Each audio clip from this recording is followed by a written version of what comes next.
What is going on, Fortnite fam? Welcome to the Fortnite Champion Series.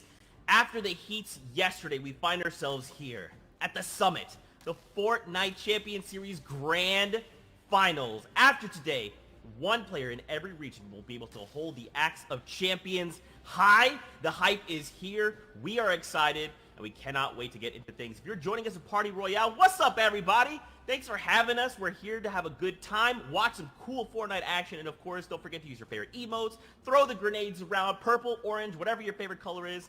We'll have a great time. With that being said, I'm your host, Zeke. Joining us here on the analyst desk, we got Shy Wager, we got Bala TW. Guys, I mean, the hype is so real right now.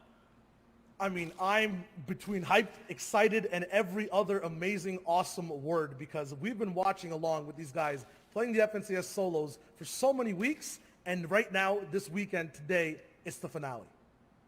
Yeah, I couldn't be more excited because grand finals for FNCS always means that we get some very, very exciting competitive Fortnite action, and we're going to bring the energy, we're going to bring the fire, and I know these players are too. Oh man, of course, we are going to get into the show, but first, very quickly, do not forget, we are tuning into all things EU. We are going to take a break, and then later on, we'll be back to wrap up NA East on the day. With that being said, let's take a look at the format itself. Yesterday, we saw the heats break down 100 players, but only the top 25 advanced, and now they find themselves here in the grand finals. Yes, heats, these were happening yesterday. Now it's the 100 best players all the way from the thousands, hundreds of thousands that's played, 6 final matches, 1 FNCS champion per region, and this is the format that breaks everything down.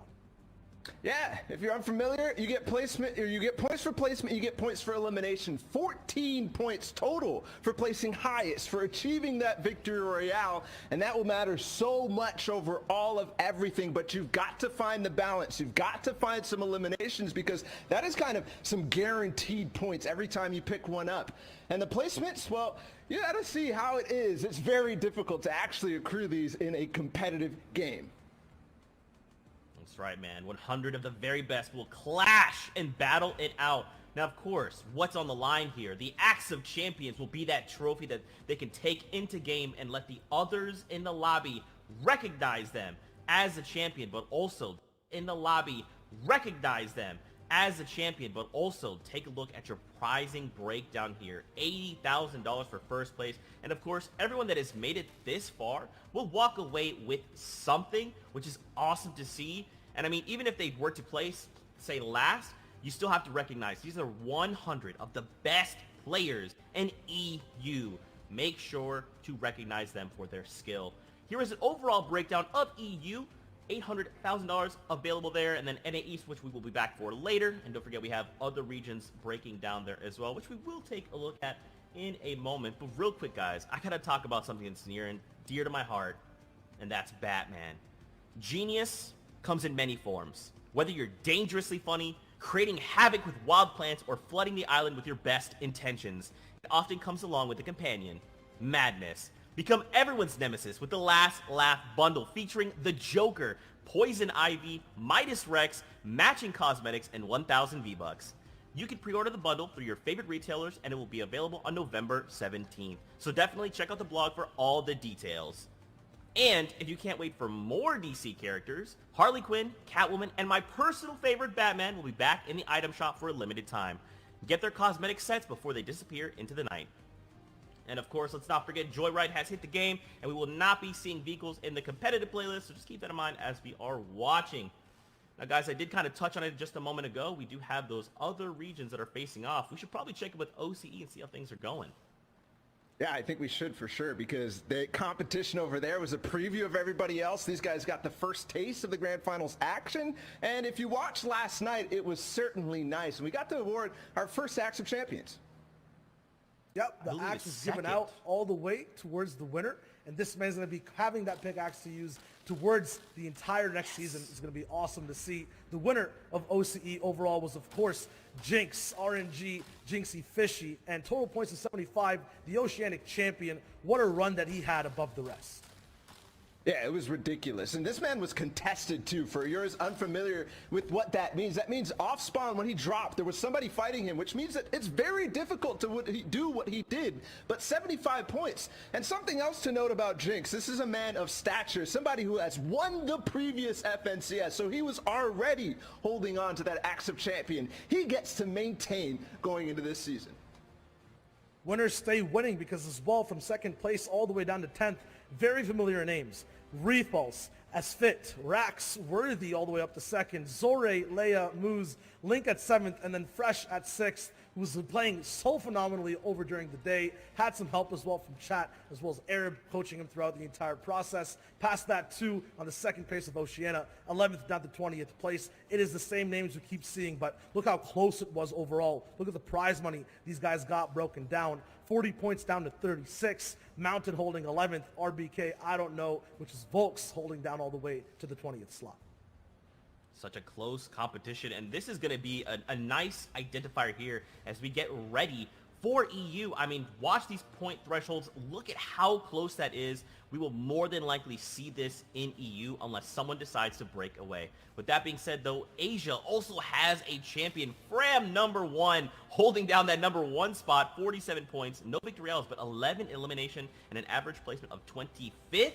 That in itself is a statement to be made, and now he will hold the Axe of Champions high.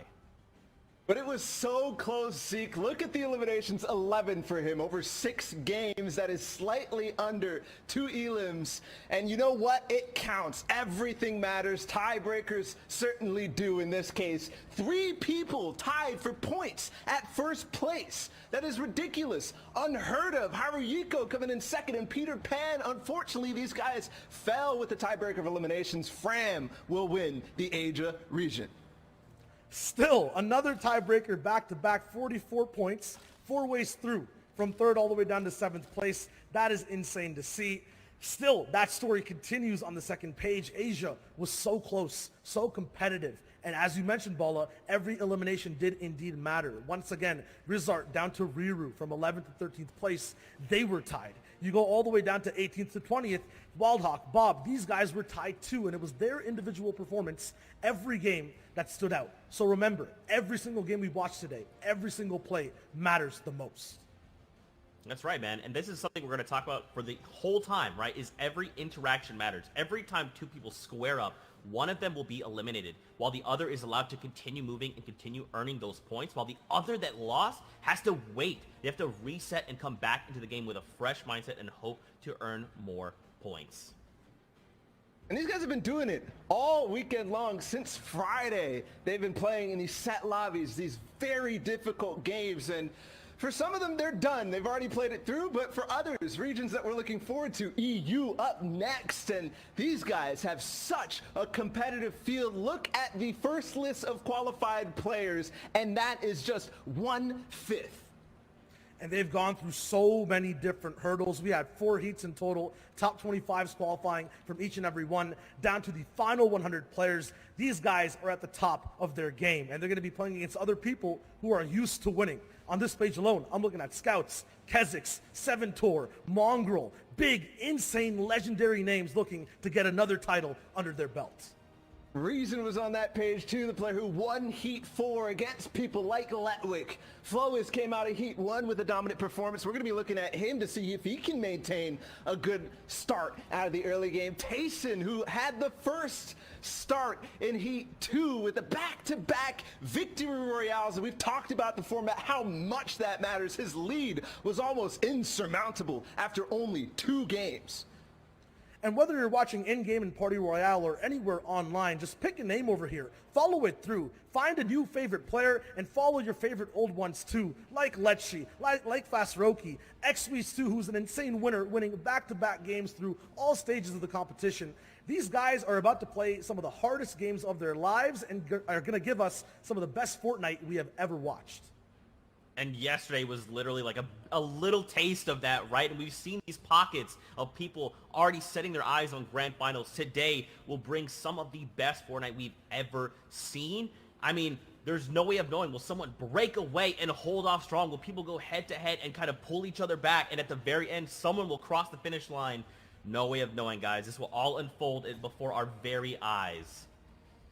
Yeah, I mean, Zeke usually asks me the question, who do you think is going to win? I'm going to answer before you get to ask any one of these 100 players because they all deserve it, 100%, all the way up to this point. I'm serious. It's anyone's game. Every single person on all those pages for Europe are so good. And I want to add one thing to that too, because it might be anybody's game, but also think about the fact that one player after all of this out of 100 is going to be walking away the winner, the champion. That is just mind-blowing to me. Yesterday we got to see the top 25 move on, and we thought about which 75 would fall. Now it's the 99 that will not make the cut. With that being said, though, let's take a look at a replay that has led us to this point. Yeah. If you haven't joined us on the broadcast just yet, there was 4 heats to play through, and each of those had 100 players. Top 25 moved on from every single one of them. We're watching the winner of heat number 1, and we're highlighting him because he won in a surprising fashion, coming out from behind and dueling a lot of other top players, and he did it with style, winning a game with something like 5 eliminations and then taking the lead from there and being consistent all the way through. That's why Advise is certainly somebody to pay attention to. Yeah, the name to remember is Wave Advise, especially anyone having Wave in front of their names. But just look at the way he broke down every game. It wasn't something under control for him at all times. It was always back against the wall, but always found a way through to win every single time. And he was dueling against players like Clement, who are going to be here today. But moving on into Heat 2, if you missed that one, this was electric. This was fantastic. We already talked about Tayson's back-to-back, but he did it again with style, too. That's why we have to keep an eye on him going into this. And there's some interesting things about him. We saw a sneak peek about that landing spot, and that's where our previous FNCS Invitational Solos champion came from. His duo partner, Janice. And Janice is playing today too, so these guys will have to face off against each other at the same drop spot in the same end games, and it's unpredictable as to what will actually end up breaking down. There's another player too in that heat. It was Kinzel. They ended up dueling. Also somebody who came out of Steamy Stack, so we'll have to keep that in mind. But moving into Heat 3, this is something that caught a lot of people by surprise. Why? Because XWeeze, while he has been pretty consistent overall, his placements in FNCS and other tournaments like that, nobody expected what he did throughout the qualifiers. Nobody expected a second place on day 3, into a first place on day 4, into a first place in the heat yesterday. The most surprising performance by far, absolutely, and the most impressive in style. XP's always puts themselves into positions where he can show his flair, show his aim, and give us a good insight to what shots he likes to take. All these shots always culminate to a win. Just look how fast he is past edits, landing the bullets that he needs to land to be able to get eliminations and then win games close range, 4 people back to back, and he did this in multiple games. And that's not all. While XWeeze might have dominated his heats, there's still one more. To find the last 25 players, we had to go through one of the most difficult ones overall. There was players like Mongrel in the next heat. There was players like Reason, and those two have been going back-to-back against each other for quite some time, starting from the day 1 3 weeks ago. But Reason showed up again, and even though they dueled and took first and second in this heat, Reason seemed to come out far and ahead, the champion of that heat. And for one reason, I think, no pun intended, the Holly Hedges uncontested drop spot. Yeah, with no one fighting you down early game, you have a huge advantage on playing the rest of your game out, going for positions, going for wins. That being said, though, Reason and Mongrel are going to be able to battle it out once again here today in these grand finals, and it's the final round for these guys to wrap up their story. And the important thing to note from Reason, he did win back-to-back in heat number 4 yesterday against players like Letwick, who had even Kit Shockwave Launcher to try to put him down. He does not care and will go for the biggest streak of 2 back-to-back games in terms of eliminations and wins. So that total amount of points, ridiculous from Reason. We'll have to see if he's in form today. That's the biggest question across the board, right? Who is in form? A lot of these players, they already know the field. They've already scouted each other out, and just like we've done our research, they have too. Now the question is, who will hold strong and who will walk away the champion? With that being said, guys, it is time to get into the first game of the day here in EU. So let's get ready to toss it over to our casters. We've got Clay Staling and Sundown to take us through all the action. Gentlemen, over to you. Ladies and gentlemen, boys and girls, Jonesies, Bonesies, he's, she's, theys, and thems, welcome to the first game of the FNCS Grand Finals in EU, and I hope you got your popcorn ready, whether it's literally or the emote in Party Royale, because this game is about to be a blast. I am ready for seeing all the action unfold. I hope everybody's got their favorite emote out, whether it be take a seat, whether they're with their glow sticks out raving. I'm ready. I know you're ready, Sundown. It's going to be amazing. Enough from us. Let's take us into game number one. The analyst desk set it up so well. Shout outs to Zeke, Bala, and Showager. But now we're into match number one. This is it. 6 games to decide who will walk away with that Axe of Champions. Who will be the top player in arguably the most competitive region in Fortnite. It does have the most participants, and there's $800,000 up for grabs here. And here's the initial drop spot. And it looks like everyone's sticking true to where they planned on dropping. We have 3 players in Steamy. We've got, I think, only 1 or 2 players there in Caddy Corner, of 4 in Lazy Lake that we've seen time and time and again from Europe. And of course, we've got Rezon and Holly Hedges, and it seems like he may be alone.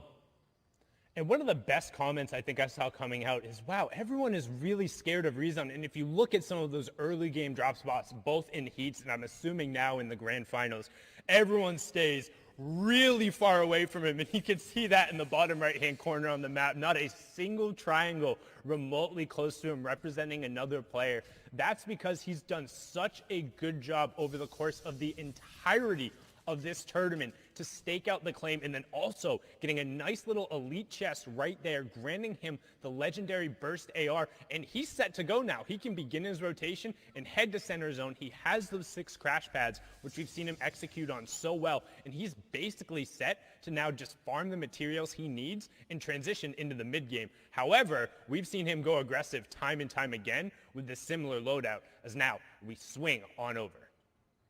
And you saw how careful he was being. He wasn't taking a chance looting that chest. He didn't want anything to go wrong in game number 1, because that sets the pace of your games going forward. Whether you get out to a head start or whether you get to climb your way back from an unfortunate off-spawn elimination. However, Hen, on the other side of it, does have players nearby. Loadout not as great as what we just saw on Rezon, but someone that also did very well in the qualifiers. Came out, I believe, we got a 2nd place there in one of the days. He's got that Cyber Rivals territory, and he's looking. He's peppered up. He's looking for an elimination. I think he's going to be able to catch this play off guard. Snipe going to come through. He's going to wait, and he does. Ardent's going to go down. Elimination comes over for him.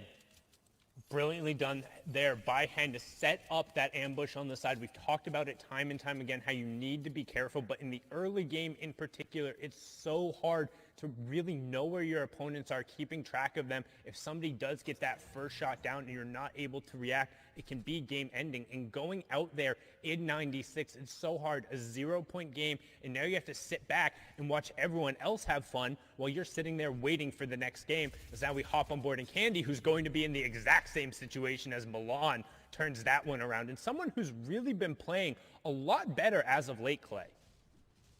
He has indeed. And I believe we have 2 Milans here in this grand final. So got a Loft Milan and Normal Milan, but both of them have been playing very, very well and have consistently been making it into that top 25. It seems like almost every single qualifier. So it's really good to see consistency being rewarded, especially with the way the format is. The format rewards those high-placing, high-consistent games. So if you're able to get to top 15, top 25, top 10 every single game, you're going to start to make your way to the top of the leaderboard.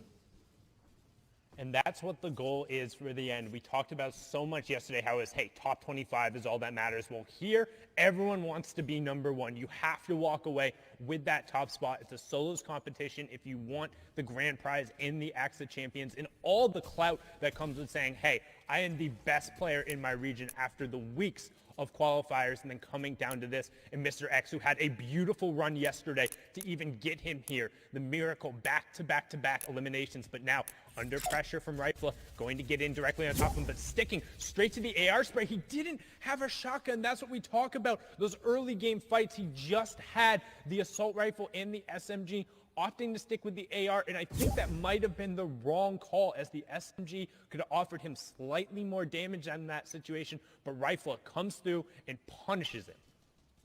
And it was such a close call. That Siphon was just the difference maker once that elimination came through.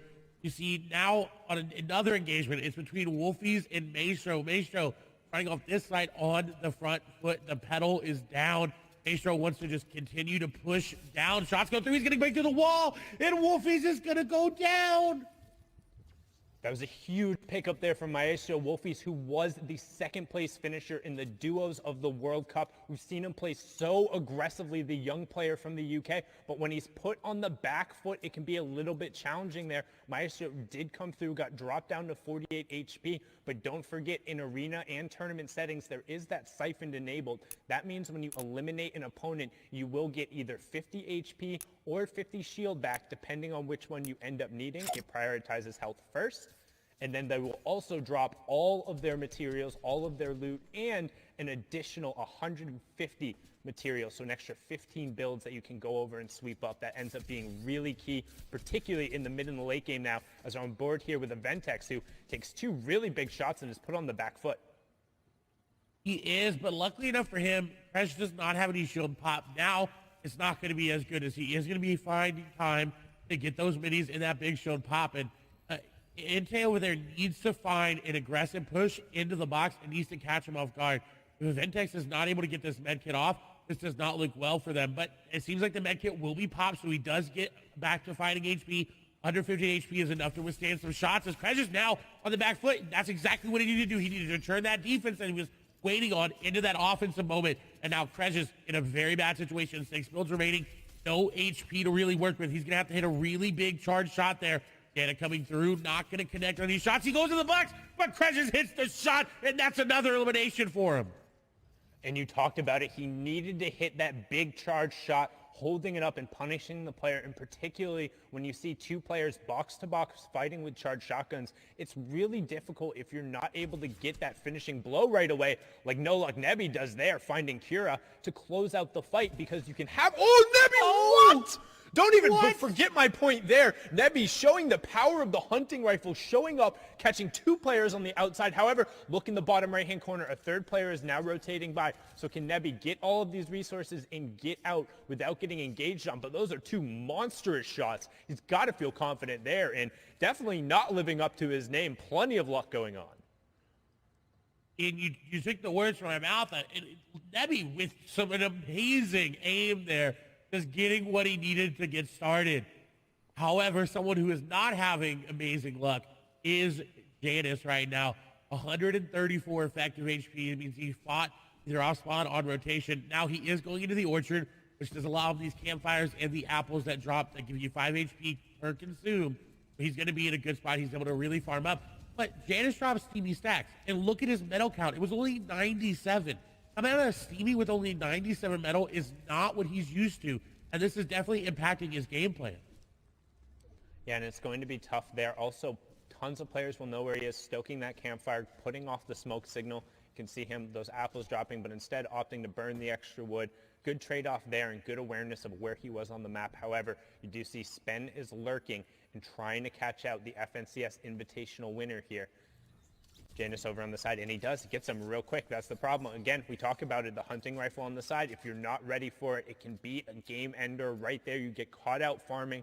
And honestly, I think that's a little bit on Janus there. You don't want to be on the edge of the zone and caught gaining materials. Like, yes, you did just get in. You can feel safe. You're back up at that 100 health, 100 shield threshold, but you have to know other players are rotating from that side and going to be behind you, and Spen is actually going to get harassed there as he tries to rotate out. We're going to hop on over to a 3-way fight going on over here.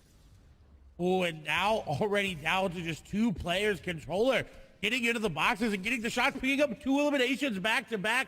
Flecken gonna fall there, and these are what you need to do in solos. You need to get into the box and you need to finish the eliminations quickly, because like we saw, if you come and you fight and you box fight and you build fight, and more people are going to come and they're going to realize that, and you are going to fall. So a very good play there from Controller. And so far, it's been the story of the third party. You hear players talk about it all the time, whether it's your friend or your favorite streamer, that third party, is the extra player who comes in. So if you're taking a 1v1 and then somebody else rotating by says, oh, you guys are preoccupied. First we saw Nebby picking up the 2 shots there, then Controller closing it out with that epic tactical shotgun. Going to be on board here with Ovation Orion. We've seen him pull off a number of plays, but again, really good at kind of those ambush-style tactics, as you can see here, trying to set up a little bit on this player who's rotating in front of him. You can see the map in the bottom right-hand corner. That is the next storm zone revealed, so you can see we're pulling a little bit central. We're just kind of south of the authority, or just over the authority, with a little bit of a southwestern side there. So most of the players will have time. The Slurpy Swamp players will have tons of priority, and Storm Surge has just turned on, which is something you might not be familiar with if you're watching there. So Storm Surge is actually on in every game, but is only activated when you're above a certain number of players left. That number of players for the third zone is 70. So with 83 players currently left, 13 will be impacted. What it does is those who haven't done enough damage to the opposing players will then take 25 damage every 10 seconds. This is to try and encourage a little bit of active play, which we see here from Orion taking out Queasy, who's going to be queasy about that, just being game ended right there before the rotation occurs, not picking up any points in that match. And what a smart play. He went in different angles and didn't just crash pad off the top, because he knew Queasy would have been expecting that, and found an angle, got in the box, got the elimination. That also, with Storm Surge, it causes people to make plays like that. Arion may have decided that, you know what, a couple tags were good, I'm good to go, move on. He's put him pretty high up in the Storm Surge, but he didn't want to take the chance. He wanted to make sure he was above at least 100 damage on the threshold. So he decided, I got to go in, I got to get in the box, because when Storm Surge starts hitting you, nobody's going to let you shoot them. No one's going to let you even look at them. They're going to be sitting in their boxes. They're going to sit there and wait and not even open windows, not even make any movements, because they know, hey, that guy's getting hit by a big purple lightning bolt. We can't attack him. Is well, all of a sudden Phoenix is actually going in, but maybe a little bit of a misplace, he gets eliminated. Gets punished right away, and Tigwe has everything you could possibly want for a box fight there. I mean, just look at the loadout, having the epic tactical shotgun, the epic burst AR, crash pads, plenty of shields. So Phoenix might have felt a little pressure to go in and create some space, but Tigwe punishing very succinctly there, as now we swing on board. Milan, Seventor, Kiko, and Anas all directly on top of each other. They become legends. Anas has played incredibly well. Clement also joining in on the party, and this is what we talk about, that Storm Surge. All the players who below, Anas being one of them, are going to be forced to find tags. That damage is going to start coming through. He's going to need to convert on it, and he converts brilliantly there, picking up Supremacy's Clement in #1 elimination, and also closing in on that first placement threshold, Clay. It was such a beautiful play by Anas, because he knew Clement had that bush. He said, you know what, he's going to go for the pickaxe. I'm just going to go ahead and edit that wall out so he can get the initial shot, and that got him the elimination. That initial shot there gave him the damage just to follow up with another tack shot. And with that rare tactical shotgun, it does a lot of damage if you're able to hit all the pellets, and that's exactly what he did. Now on his way, he got the pepper placement threshold, just came through as well, and now he's moving in. He's got a very great loadout to secure himself a very good placement here. And we know Anas is very, very capable, like you talked about, and he's already stalking another player. He's looking to take down AX Controller.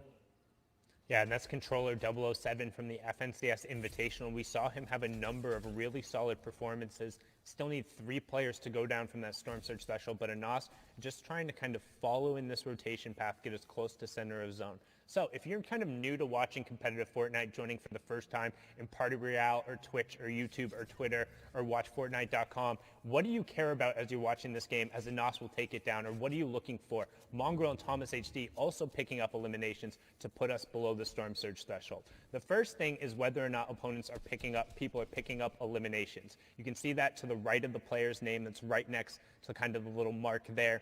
And that will represent 1 point every single time as they go through. Additionally, you're worried about them picking up placement points. In this format, the first one occurs after 25 players have gone down, then the next one occurs after 50 players have gone down, then it's every 10 and 5 players. So when somebody ends up falling in 41st or 31st or 26th, that's a huge changeover.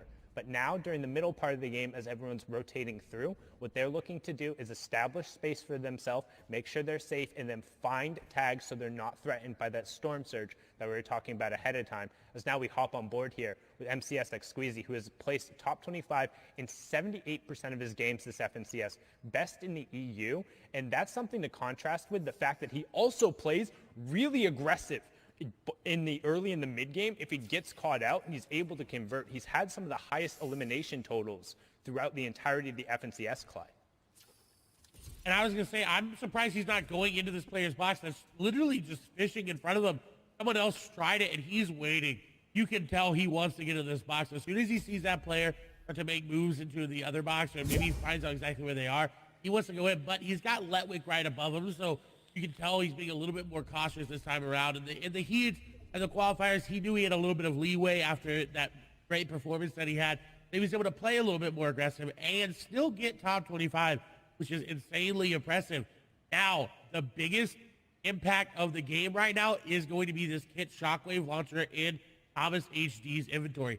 He's already got an elimination because of it. He's also already near the next zone. He doesn't have to rotate very far, which is really good for him because he only has 94 materials. He only has 94 materials, and he's right by the priority on high zone. This is the 4th zone, which means it's the last safe zone that's completely inside the current safe zone. After that, the 5th one will be the half in, half out, which kind of signals the transition into the end game as Thomas helps end Sebi's game there. He's going to be sent back and have to queue up after that, and Thomas hits him with a favorite emote. Hey, if you got that emote and you're in Party Royale, mimic it right now. Let Thomas know you're with him and sending him the aid, because he has a really good shot to ride this game out with where he's positioned, because after the 4th zone, you don't want to head super central. So all of a sudden, if that half in, half out zone pulls to the south and is on this high ground, and he has all the shockwave launcher plus a launch pad plus the mythic charge shotgun, it's going to be really difficult to force him out of a priority position. He's going to be somebody to watch over the course of this game who's going to impact the other players around him. And he's already doing that just with his AR. He impacted Sebi. He was going to take down passive. And this is very, very good for him because he doesn't have to go too aggressive to get these eliminations. They're kind of being handed to him here as he's just taking a grasp of his surroundings, looking at every possible angle and getting eliminations. And speaking of that, Mr. Savage going to pick up an elimination there onto for Strokey.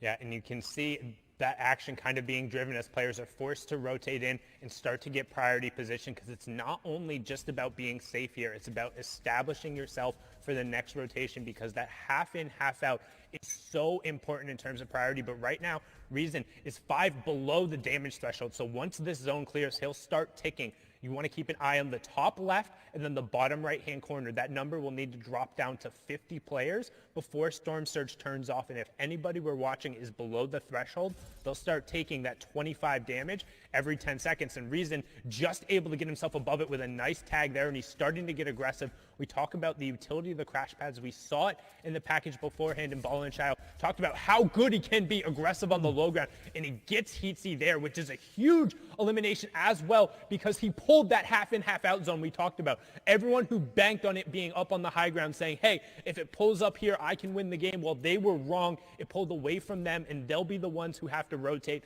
as we hit top 50, meaning Storm Surge turns off, second round of placement points goes through, and everyone is going to be rotating now. And you saw Savage just waiting with that edit open. He was looking for any possible angle to pick up an elimination.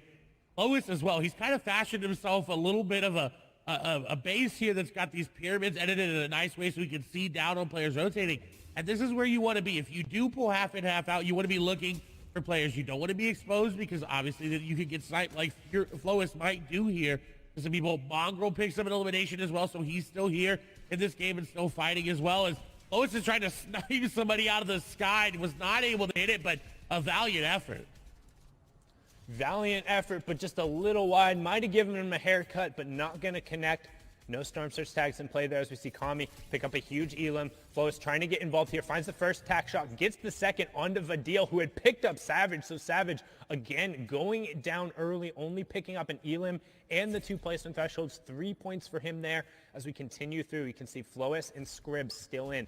Keelix as well. Skype, one of the now veterans, and they call them boomers in the lobby. 3 players in EU are 20 years old, and that is the oldest players who are in the match. But Skype has been around and qualified for nearly every one of these finals. But we're hopping on board here with Quartz Froggy, who had an absurd, just absolutely gross run in heat number 2 to qualify himself. Pushed himself, I believe it was like, I think it was like 19 or 20 points in the final game to get here. But so far, quiet on the day. No eliminations, but a decent loadout as we now transition into those fully moving zones, which means all the safe zones are outside, completely away from the current one, and everyone is going to have to move if they want to avoid that storm damage.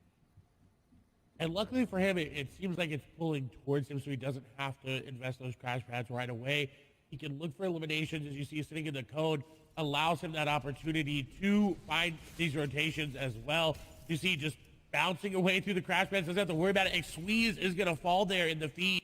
That's an important one to note there, because we talked about it, we hyped him up, falling down before that 40th placement threshold as well. He's not going to end on a lot of points. The question is, how many points can Froggy end up on? How many points can the rest of the lobby end up on as this game continues to go on? We see Kiriachi, we see Mongrel, we see Letwick there in your screen as well. And Froggy looks to have taken high ground with that. The shots go through. He's going to get that player down to low HP. It's Cammy going down. What a huge pickup there by Froggy, but he's not done yet. There's another player on the other side. So he does disengage, so he does have mats to build around with and to just drop down layers if he wants to. It seems he's content on focusing around high ground.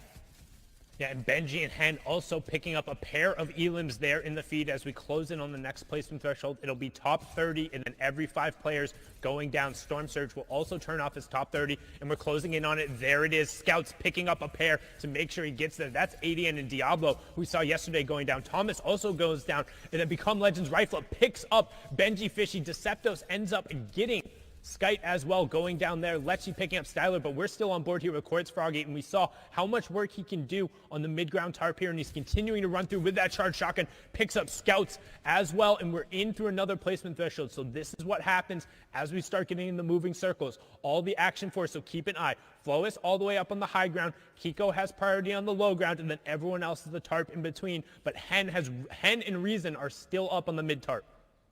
I think Flois was able to pick up that shockwave launcher from what it looked like. He may have used the crash pad to take it, but Mongrel, I believe, going to fall there on the backside. Rezon still in this game, getting eliminations. Hid, thing on 4. Crash pad will come out here for Hid. He does have a lot of materials left. Carrot picking up 3 eliminations there on the backside. As shots come through on the Hid, he is going to be able to block it off, and the capitalization there on the Stacey will be good as he realized already losing HP. Ken's still going to take down a player there as well. Anas going to fall. Lois does have what it seems like a crash pad to maintain high ground, but Bad Sniper coming up. Decepto's coming up as well. Everybody is coming up for high ground. Rezon just trying to make it through.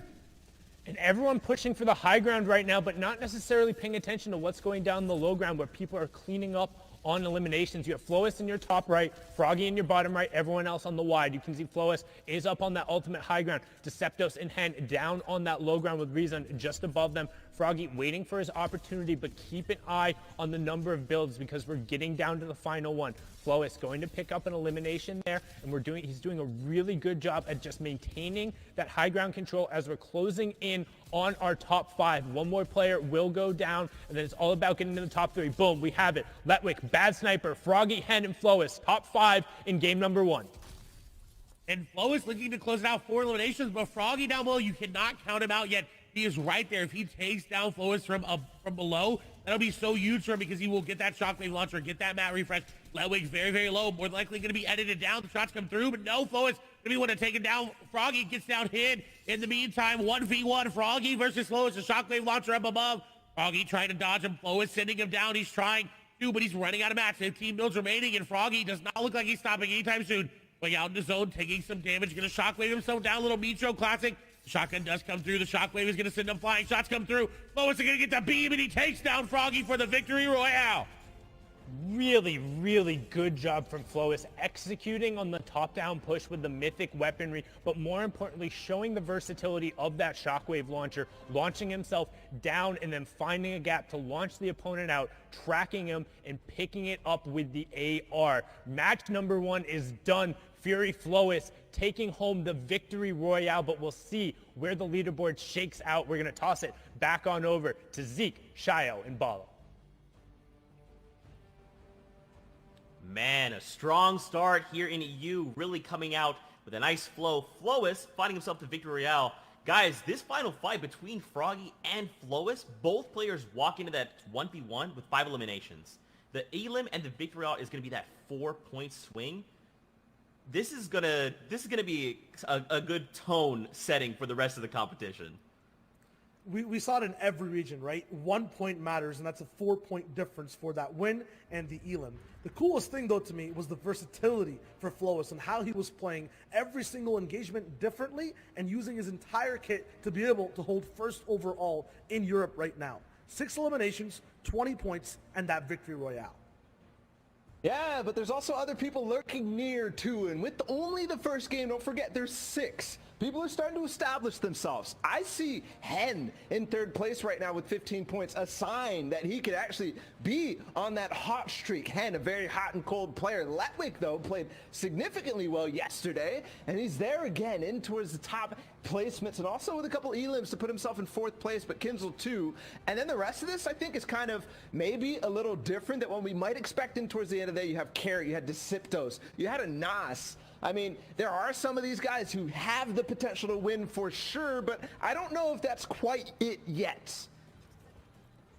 Yeah, I think at the top, I mean, obviously this is such a strong start. 20 points for Flois. Now, he's off the line, but he needs to take that next step and turn this into a full-on sprint toward the end. Is this the momentum he needs to do this, though?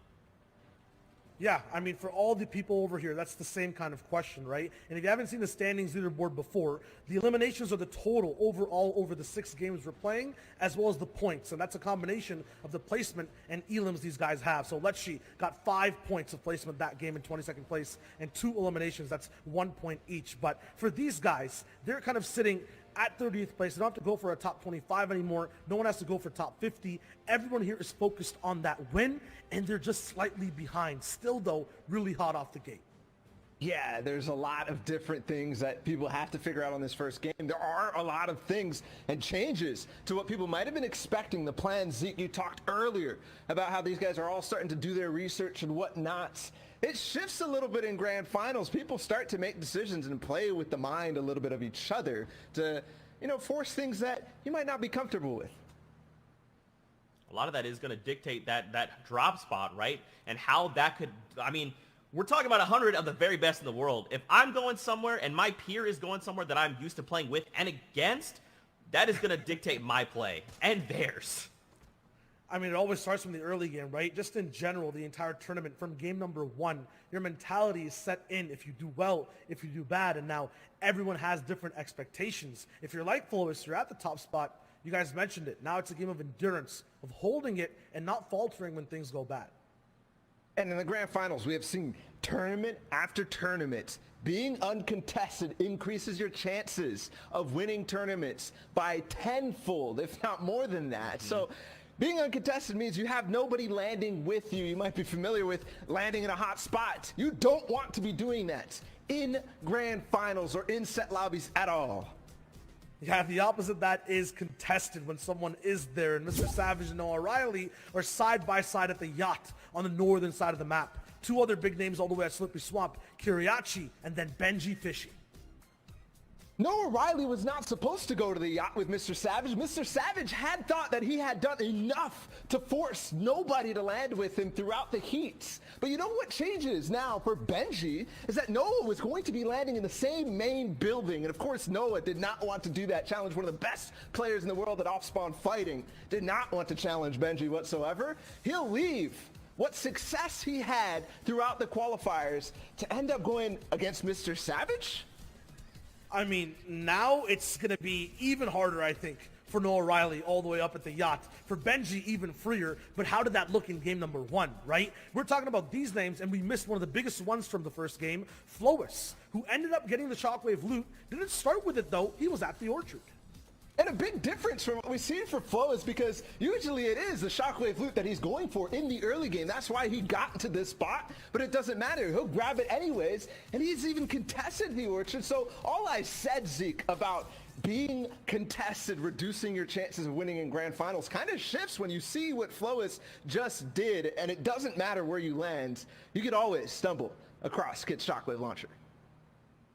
And this is kind of like talking about the quality of the players we're seeing, right? Like, yes, of course, we have mythic items to play around, but for someone like Flois, it's like if he's going to walk up and he's going to take a fight and eliminate you, and that loot's just going to be put in his hands, it's like, okay, I'm already good. I'm already at a 10. You're just giving me that loot and now making me an 11. Yeah, and also to think about other people who usually have that opportunity to make it through. There was a lot of the big names. I mean, Janice fell off spawn, which you did not expect for him landing at Steamy Stacks with 2 players who play kind of passively in that. He got sniped. There was also a number of different people who fell in the mid game. Yeah, I mean, the big thing and the number 1 word for all these players right now is momentum, right? Flois finding that Shockwave launcher gives them a bunch. Janice getting taken out, as Bala just mentioned, stops the momentum overall, right? So in game number 2, these guys have to find a way to rev their engines faster and then get ahead of everyone else with momentum.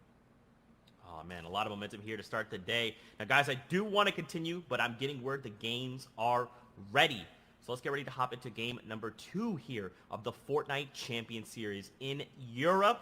Let's see if the action continues. Sundown, Clay, let's send it back your way. Thank you so much, Zeke, Shio, and Bala. And I mean, I'm just so excited to see, because I'm a personal fan, or like I'm a advocate for the fact that game 1 is a nice way to set the tone, but you really get an idea of how the leaderboard and how the lobbies are going to play after game 2, because particularly with solos, it's about consistency and who's able to turn over a performance from one game to the next and continue it rolling. And you're really able to see that going down in the second match. And into the third as well. If you're able to bounce back in that third and you really submit yourself at the top, you got a chance in that 4th, 5th, and 6th game to really turn online. Benji, somebody who definitely needs to turn online, but Savage is going to go down to Noah Riley in the feed. So the contestant happened, and Savage unfortunately falling. Looks like Benji is trying to take down Kiriachi in the time being. Yeah, Benji trying to set up one of those ambushes here on the side. You can see him trying to pick up Kiriachi as he's going right for those slurp jugs. He is going to find the initial burst shots there, opting not to use that sniper rifle and instead closing the gap on him as fast as possible. We'll see if he's able to get it. White tags coming through, using the tac shotgun and the high rate of fire to push through the box. And well done, Benji. We talked about the contestant over there, and he says, 0 out of 10 for the effort. The Russian judge doesn't even give him a point. Benji taking it down there. That's 2 elims right off in the start for him there. You can see in the bottom left-hand corner, the 2 most contested areas are Rig and Salty Springs, each with 5+ players right now. So a lot of space being pushed out, and it's interesting to see 5 players in Salty. I mean, effectively, you're all taking one house of loot and saying, I hope this is enough. Yeah, I don't know why 5 players are there. And I think it has to do something with Rezon. He scared everybody away from Holly, Hedges, anybody that normally landed in that path. I said, no, I'm just going to go try my chance at Salty there. As we are now over to the Fortia, this is Mongrel, and he's been dropping here for a while. We know that. But he does not have Ocean's Burst AR and Ocean's Bottomless Chug Jug. Someone else may have snagged it from him, and with his aim and with what he can do with it, that Mythic Burst AR is so good here from him. It looks like he's not going to need it now, as he's going to get some tags going into this slide. That player going to have to back out. Mongo, though, not going to let him do it. He's got to be careful. He is running out of AR ammo, but he says, you know what? Who needs an AR? I got a shotgun and a crash pad. I'm going into the box. He is going to miss the jump a little bit, almost deploying a crash pad there, but the continued pressure that he's keeping up is trying to keep this player from going any higher. And it's Smudge just trying to get away. He's got a little sliver of HP, but Mongo going to get in the box and do that Mongo classic and get the elimination. And he had to resolve that fight right away, because even picking that up with the additional match drop now only has 52 materials. And while he is in the zone, since it did pull towards that south side, he's going to need to find it. And with so many other players around this area, it's going to be really hard to max out quickly. But now let's hop on board with our match number 1 winner. As you can see, the format in the right-hand side, each elimination being worth a point. You can see once you get into that top 10, you'll have 8 placement points going through, all the way up to 14 for first.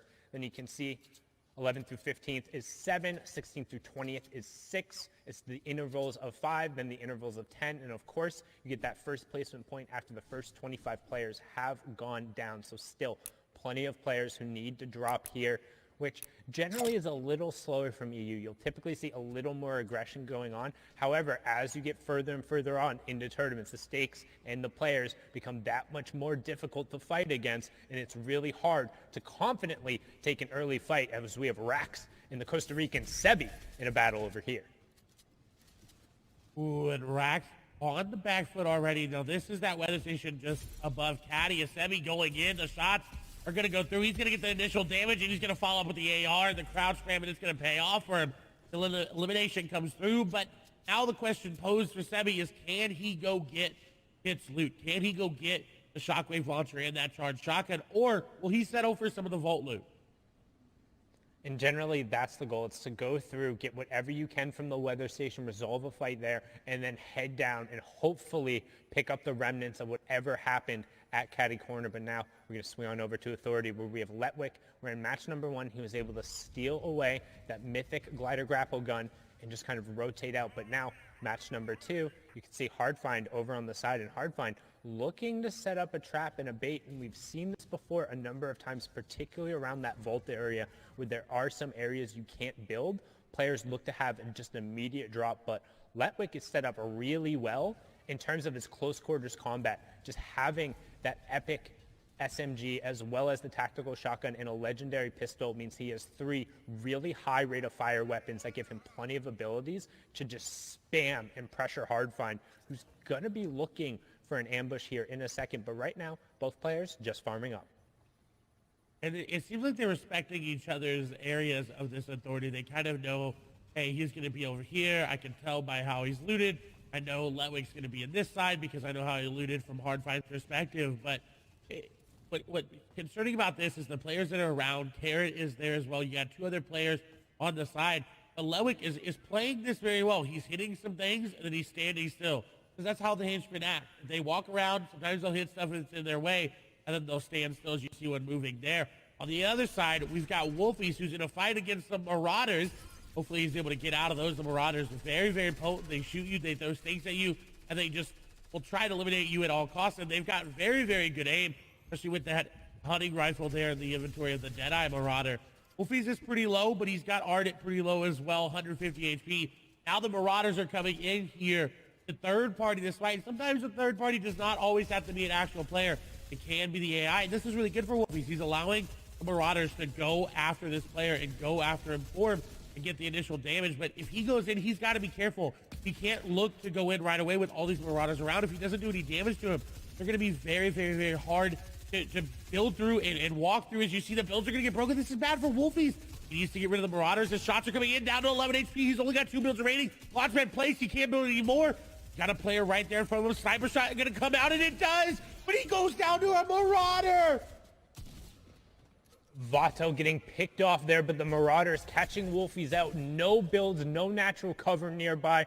Ardent soaking most of the aggression. Him opting to go down. Ardent will clean up all of that. So good heads-up plays by Wolfies to pick up the snipe, but the Marauders ultimately enacting their revenge there. And it can be so difficult when you get caught out by them, particularly in the open. The builds that will target those and will try and take them out. You're definitely able to kind of ditch them and get rid of aggro when you're around some of the more natural cover on the map, those houses, the bridges, and the stuff that are nearby. But Vato not going to be happy about that. Was trying to get a little bit of a third-party tag there, and Wolfie's punishing him right before he goes down. He says, hey, if I'm going down, you're coming down with me, and will also deny a key elimination point that could have gone over to Ardent. So ultimately, he's going to be upset his game is over, but at least he was able to pick up a little bit. Is now back on board here with Flois, and as we can see, he's used to fast starts, placing first with 5 elims in game 1 of Heats. as well. So let's see if he can turn this confidence into something more, as he is over on the northeast side of the zone with plenty of players around him. However, he has priority on the rotation, but not a ton of materials to really do it. You don't want to be forced to burn those metal and the brick here. We refer to those as the hard materials, because once they get built up, they provide that much more defense for you. However, just they're so much harder to get naturally as you move through the map that Flo is finding Cammy there, and you can see immediately he's going to head over there because he's like, hey, I need those mats. I need those refreshers. When we talk about refresher in the term, this is it, because that's going to be refreshing for him. What a shot and a heads-up play by Flores. He desperately needed that, as well as his ammo was pretty low, too. At least 74 AR. That's not enough going into an in-game competitive Fortnite game. You definitely want to have a little bit more like Noah Riley here. Again, takes off Mr. Savage and now has the loot to show for it. The yacht coming in clutch with this loot. He's got this player down, though, with those tags. But the big shield going to be popped there. Now Noah has to be careful. He wants to go aggressive. His instinct is to push in with that crash pad and get the aggressive play. But that player back up to full HP. He's got to be careful. Shots go through the edit. Not going to connect on the shots there. Noah over the top. Shots come through. A 71 tag there for Noah. And now he's going in. Crash pad in. It doesn't matter, though. The crash pad is actually going to send him away. He's got to keep the pressure up to keep this player from popping any shields. And he's got the player back and forth, up and down, up and down. He's got the crash pad. He's going in. Shots are going to come through. The player puts the stare over the top of his head. And another good tag there. But Noah's not able to find him. Noah's not able to finish him off. This player continuously layer changing, going up and down in between the builds. And Hydro was just trying to run for their life. Hydro trying to put as much distance as possible, and unfortunately going to go down there. Good job for Noah Riley on the chase. We talk about how important it is to resolve fights, particularly because you don't want that opponent burning those resources, because when you do take them down, they'll drop them there, and you want to get as much as possible. You can see Noah picking up all of the minis there. He's back up to 6. Good job, still has 4 crash pads. And one thing you'll note in particular when you're looking at these mid-game fights and what you should be keeping an eye on.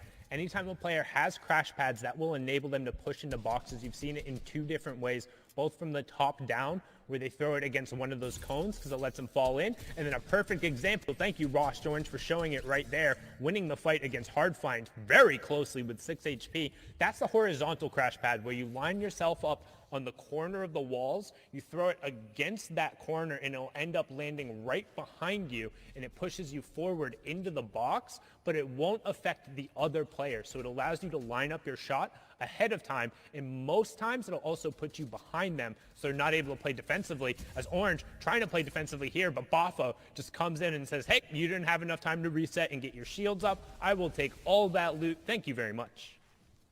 And that's the dangers of taking a mid-game fight, is that if you take any damage, you're going to get third-party.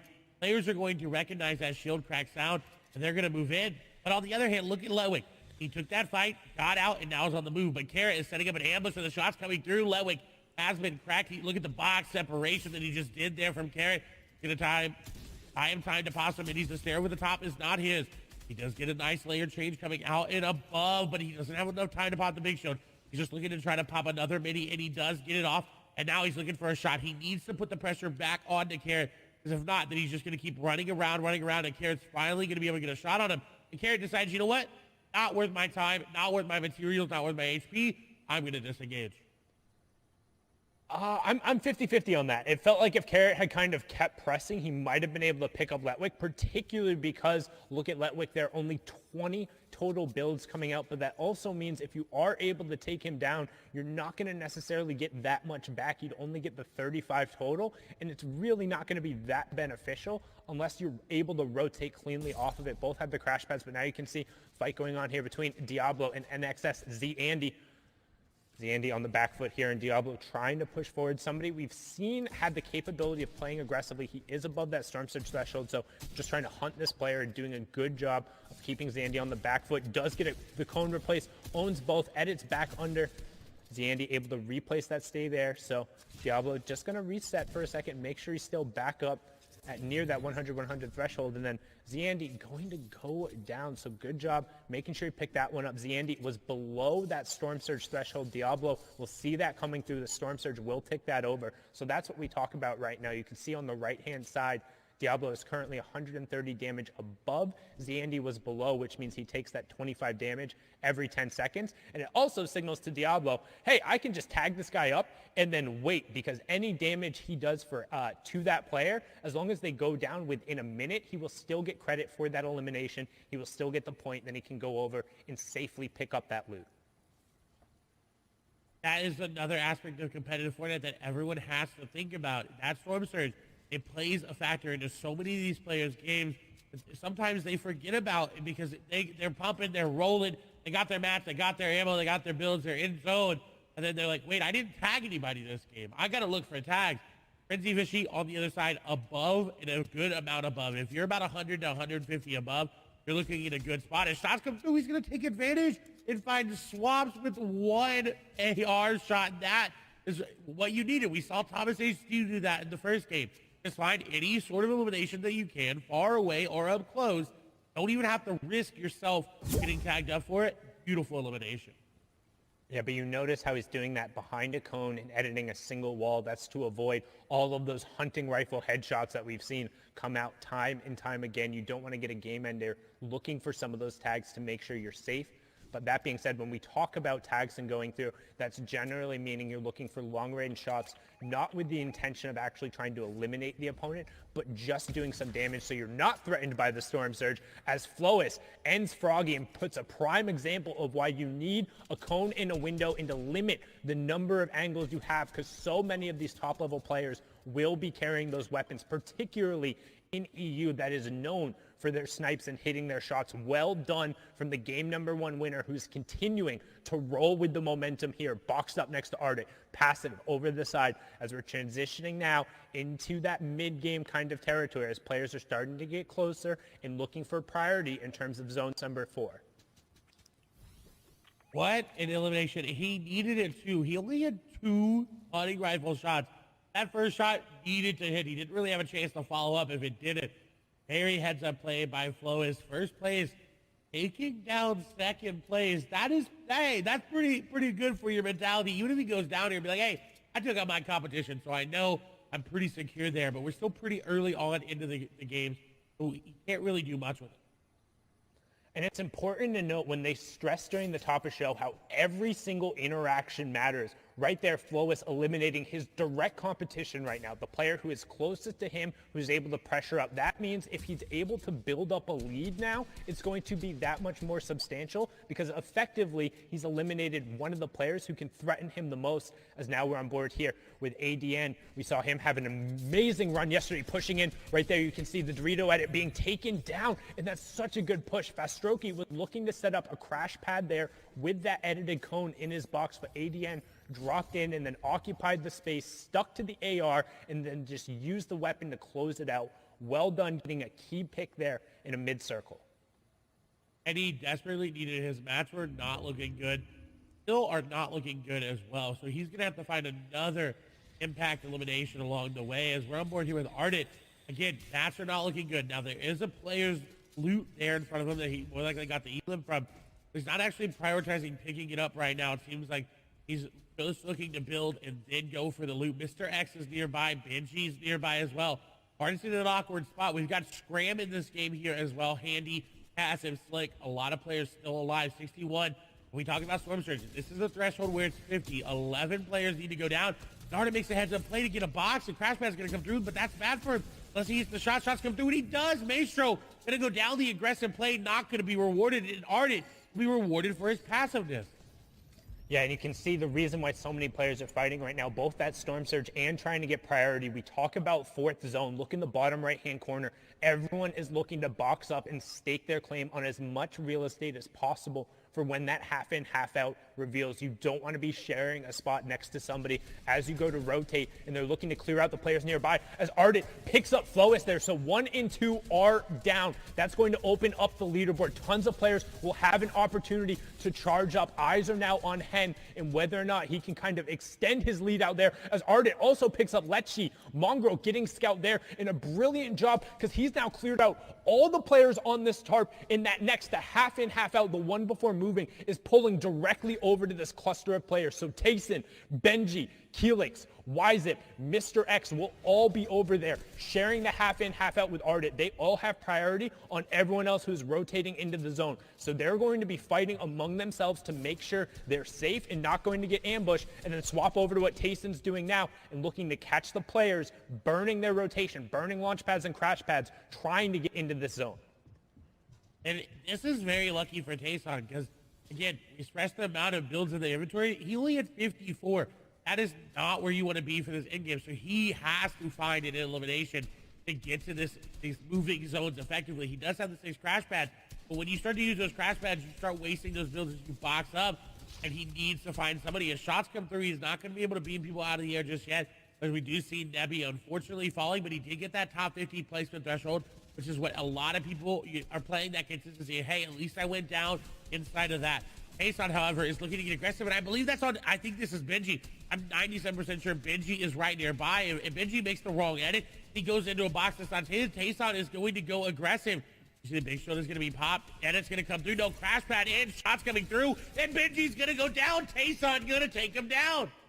You called it. He was looking for it, waiting for Benji. He heard him trying to set up and get some space, knew he was pressured around the side. The horizontal crash pad entrance puts him behind Benji, cleans it up with the tactical shotgun, and well done. And Hen, the 3rd place player on the leaderboard before the last game, going on the high ground right now, has priority position with Enos and Mongrel just below him. Also Floki on the same ground, but we're going to hop on over to the Become Legends player. He's been playing so well recently, cleaning up the Cash Cup on his birthday. Had a phenomenal performance yesterday to also guarantee him spot here, and he has priority on this next zone. What that means is he's the closest to where the safe zone has to go past. So as it funnels and everyone else rotates, they have to go past Hen. You do not get to past Hen, and you notice he's built so much space around him so he can't be shot at in return. All of these shots are completely safe, so anything he's able to convert on will turn into points for him here, as another placement point does take over. Now he's not shooting through that wall. That is just one of the graphical issues with the replay. He's picking up tags, but now you can see setting up a crash pad, going to use it to go on the rotation late. He picked up a key elimination onto Yzip there, as we have our top 35. And it's such a key elimination because he gets Jules' glider gun, and now he's got free rotation everywhere. He could win this game based off that elimination. It was such an impact elimination, but he's being a little bit too greedy on that zone. He did get tagged up, but he's still good. Rotation coming in. We do see Safek going down, and rotation X Squeeze went down as well. So a lot of the big names are out of this game, but Han looking to keep his stream alive and take down one player who landed right on top of him. That was a very, very heads-up elimination onto Pablo, but he's not that healthy. He has those minis in his inventory, about 126 effective HP. He needs to find another one. He needs to find the outside. He can't be in this cluster. It's really weird to take the grapple gun and then immediately go into the middle because you don't really have the ability to utilize it, and that's what we're looking for, getting towards the outside of the zone so he has more options there. Anas, teammate up on the high ground there, but this is the solos competition, just playing for the same org. You have Gamers Origin, Deceptos there on the middle as we tick over top 25. Another point going through. Anas running through the high ground. Reason still in the match, and you can see Deceptos picks up Ardit there as top 20 ticks over. Another point going through, and right as I say his name, Reason ends up going down. This is looking like a Become Legends top 15 right now, as they have 3 or 4 players still up, but Deceptos trying to find the space, finding a good job, tarping his way through and making sure that he owns all of the builds on this level as we close in on top 15. Bad Sniper missing out on a key placement point, and Deceptos looking to try and find a pick on this Crash Pad player, doing a good job to deny the rotation, finds a tag, but not able to necessarily convert it. So many shots, but no elimination coming through, and he has to find that. That's such a key pickup. Inside the top 15 we go. Can he chase down this player? And he finally gets it. That snipe going down, but Hen is still up, picking up Orion as we get into our top 10. Deceptos is going to have to make a play as it's going up a little bit of an incline. You see it. The old builds are there as well. Hen is going to fall. Slick going to fall in tandem. Top 10 placement points being missed out by both of them. That's a huge boost as well. Deceptos able to hold on. There's a player on the other side. Shots are coming through. He's getting the tags, and he does. Frenzy Fishy is going to go down. Deceptos needs to get out of zone, though. He is sitting and ticking. He doesn't have any floppers. He's looking to get in, and he does, but a shot comes through. Floki going to be the one to take him down, and now 2 eliminations here for Floki. The player right on top of him. He's got to be careful. Shots go through. Back into zone goes Floki. Picking down very, very low. Now inside his zone, he's good to go, but this is looking really, really rough. He doesn't have floppers. Mr. X is going to go down. Stacy going to be the one to do it. He's still trying to be popped there. And look at Anas just tyro whopping all the way up top. He's just walking over old builds. I don't know how many builds he's got left, but he may be able to win this just solely based on the fact that it's going over old builds.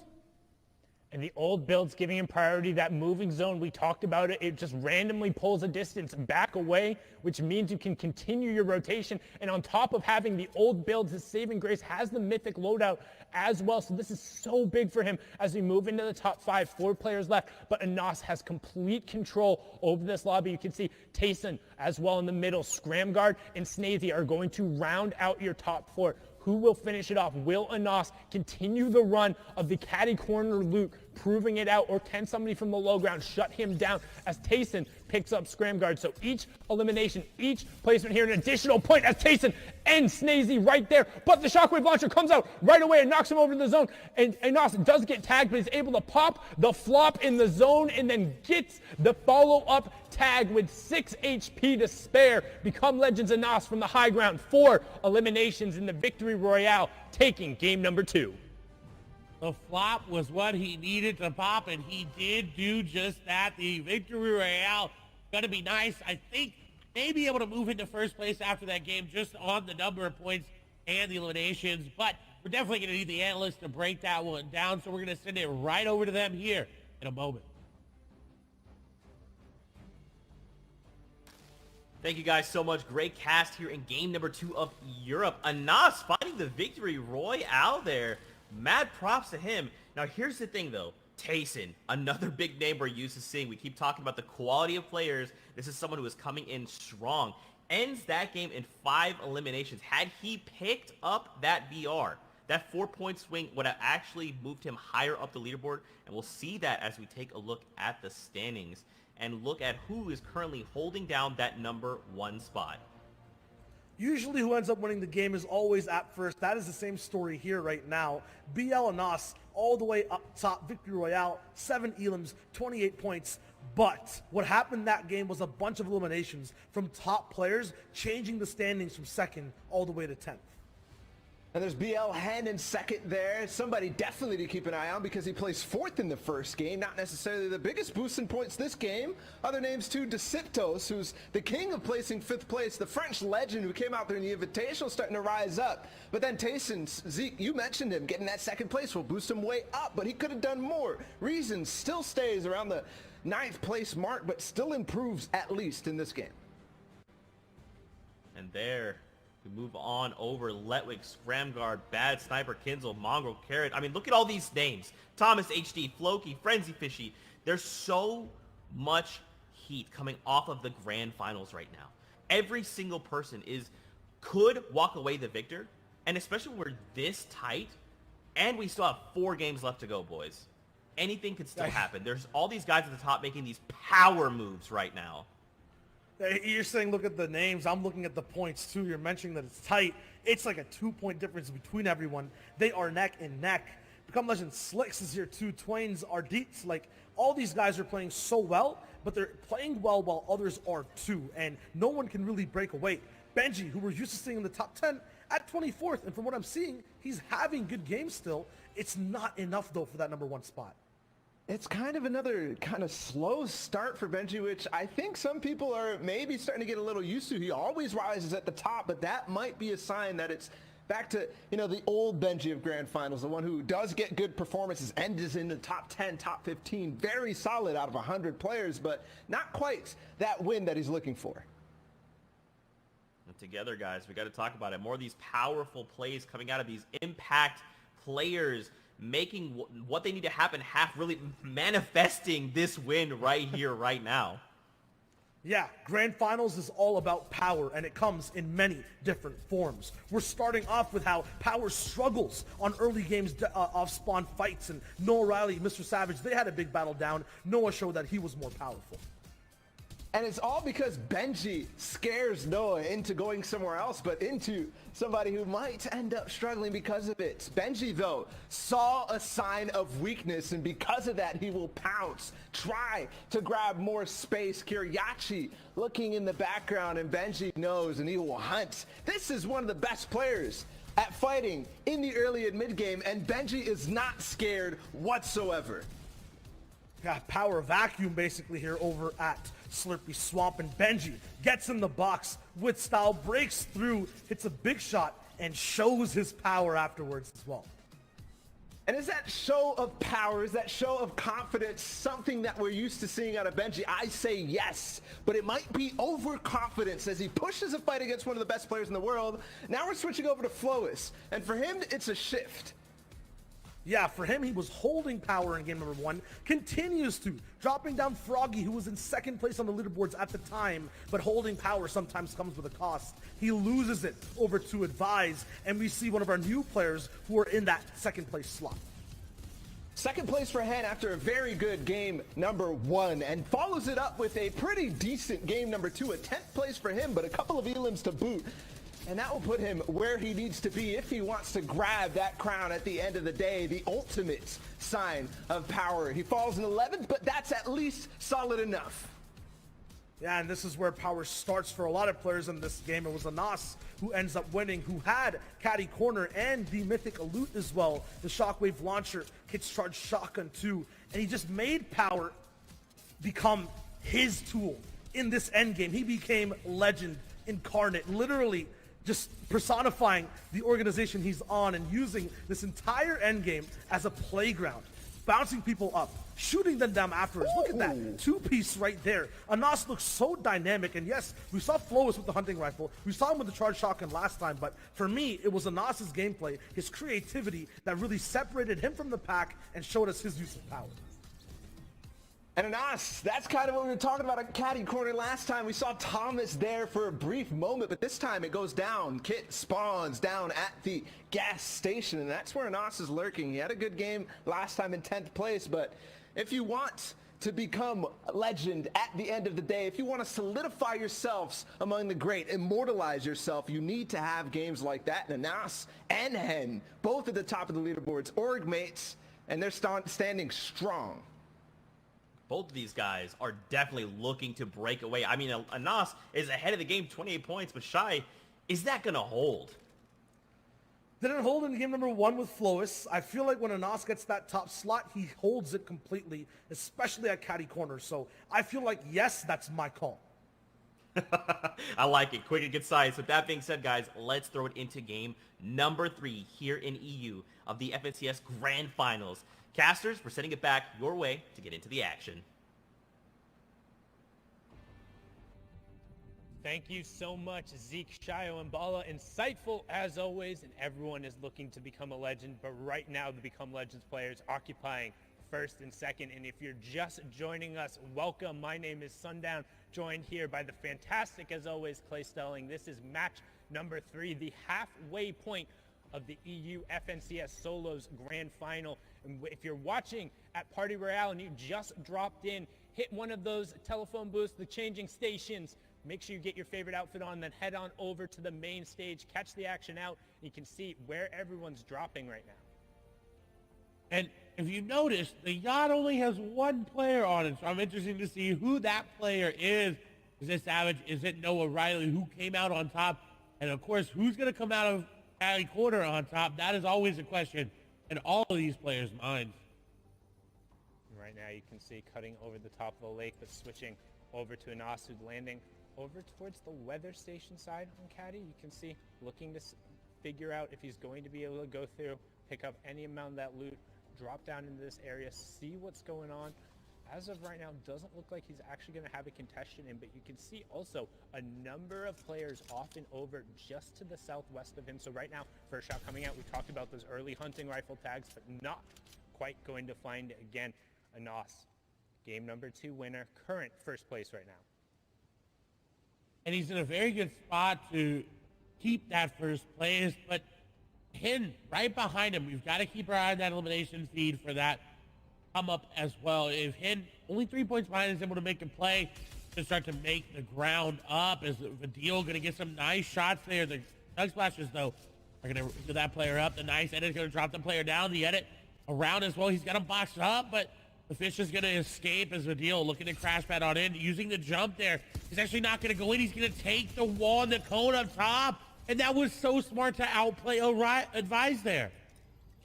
Well done picking up Advise there. We talked about kind of the different types of crash pads and then the variations you're able to use. Him jumping up prevented him from falling in. So then when Advise went to exit, the situation got picked up, and now over to Slurpy Swamp. We watched this fight happen last time. Benji aggressively pushed Kiriachi, saying, no splitting going on here. This is my side. But Kiriachi now looking to be the predator instead of the prey and closing in on Benji as he's hitting these slurp barrels. So wants to kind of resolve this beforehand. And now box to box, how do two of the best players in the world close out this box fight? Do they look to take each other on, or are they just kind of trying to disengage the situation? Right now Benji's saying, hey, I need more mats if we're going to go toe to toe.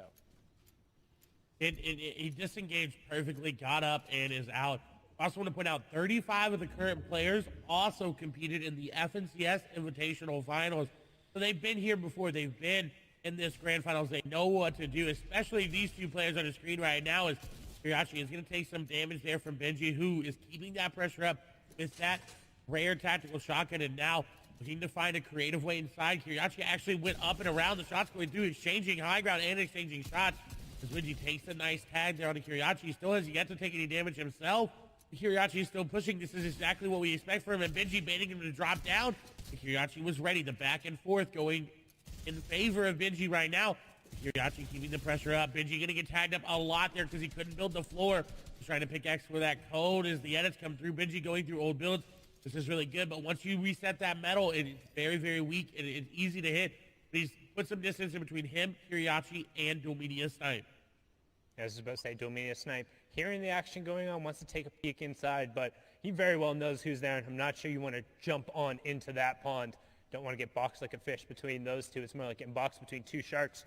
A rock in a hard place. You pick which one and who's who, because Benji, right now, just again, looks like he's done enough to fend off Kiriachi. Say, how long are we going to do this for? How long are we going to burn mats and just sit here and force each other back? Because both of these players are good enough to hold the other off, or at least make them pay for it if you don't get that initial ambush off of the start, which is why you now see Kiriachi kind of backing up a little bit, making sure he gets some mats before heading back in towards Benji again, looking to potentially respark this engagement.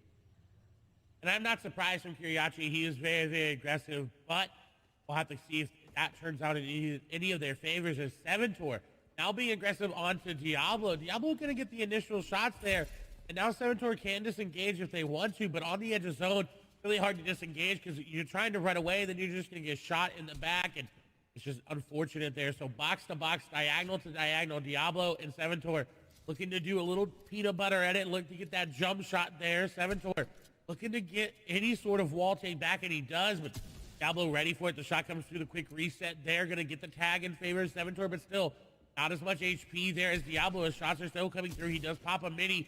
Continued back and forth over these peanut butter edits. That's that triangle edit that you see as he goes in. He goes aggressive with that crash pad, but Diablo was ready for it. Did you see how many edits he had, how many space he had in between him and Seventor? He was predicting that perfectly, but Seventor's ready for the edit. He's ready for Diablo popping up, and he said, you know what? I'll bait the heal out, but I'm going to get that elimination. Yeah, and a really good job from Seventor there, baiting Diablo into something that he had owned and then committed him to the fight, caught him with the builds out, and then following up with the tactical shotgun. And it's really fruitful to resolve that fight because there was a player boxed up right on the edge of zone who would have been able to rain shots down.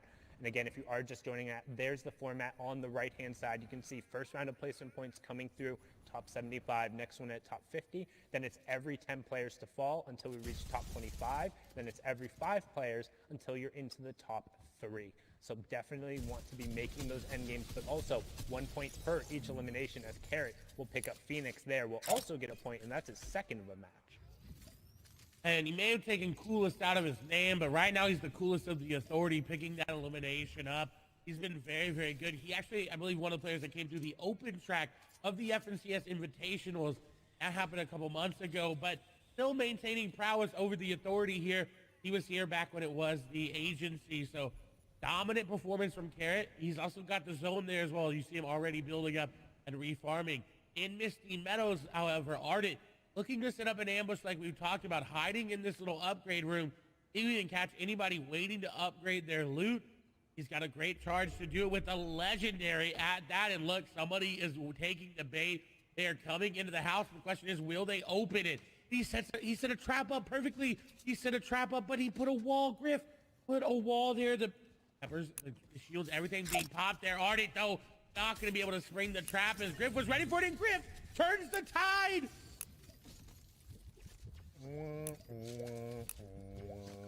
Sometimes you set the trap and the bait, but turns out you are the bait and you don't reel in what you want.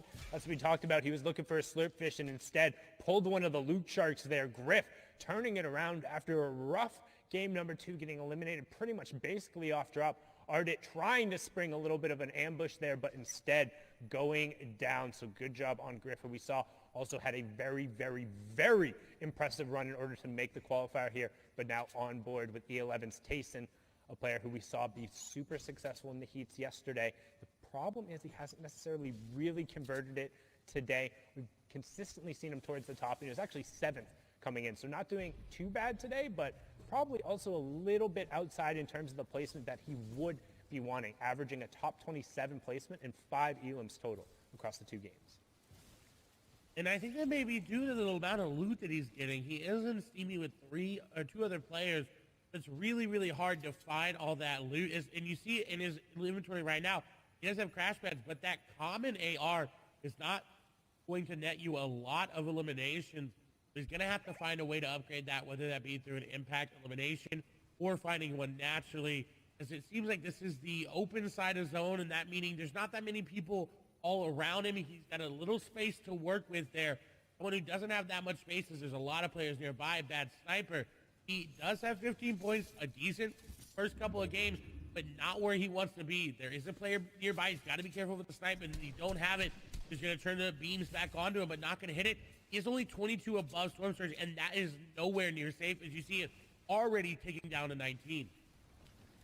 Yeah, and that Storm Surge threshold on the right side of your screen there. The number for zone number 3 is 70, so currently 17 players have to go down. Bad Sniper will be starting to look for tags here, but also doesn't necessarily want to overbuild himself too much because he doesn't have a ton of materials and he is out in the open. So if he has a lot of players who opt to end up spamming towards him, it can be difficult. And he's not in the safe zone yet, and now only 4 above. You talked about how kind of that threshold just keeps on ticking. So he's trying to trade some tags out, get himself above. We have Ovation Arion and Smudge closing in on him, as well as 2 players already in the zone and coming back, and this is going to be key. And he got it!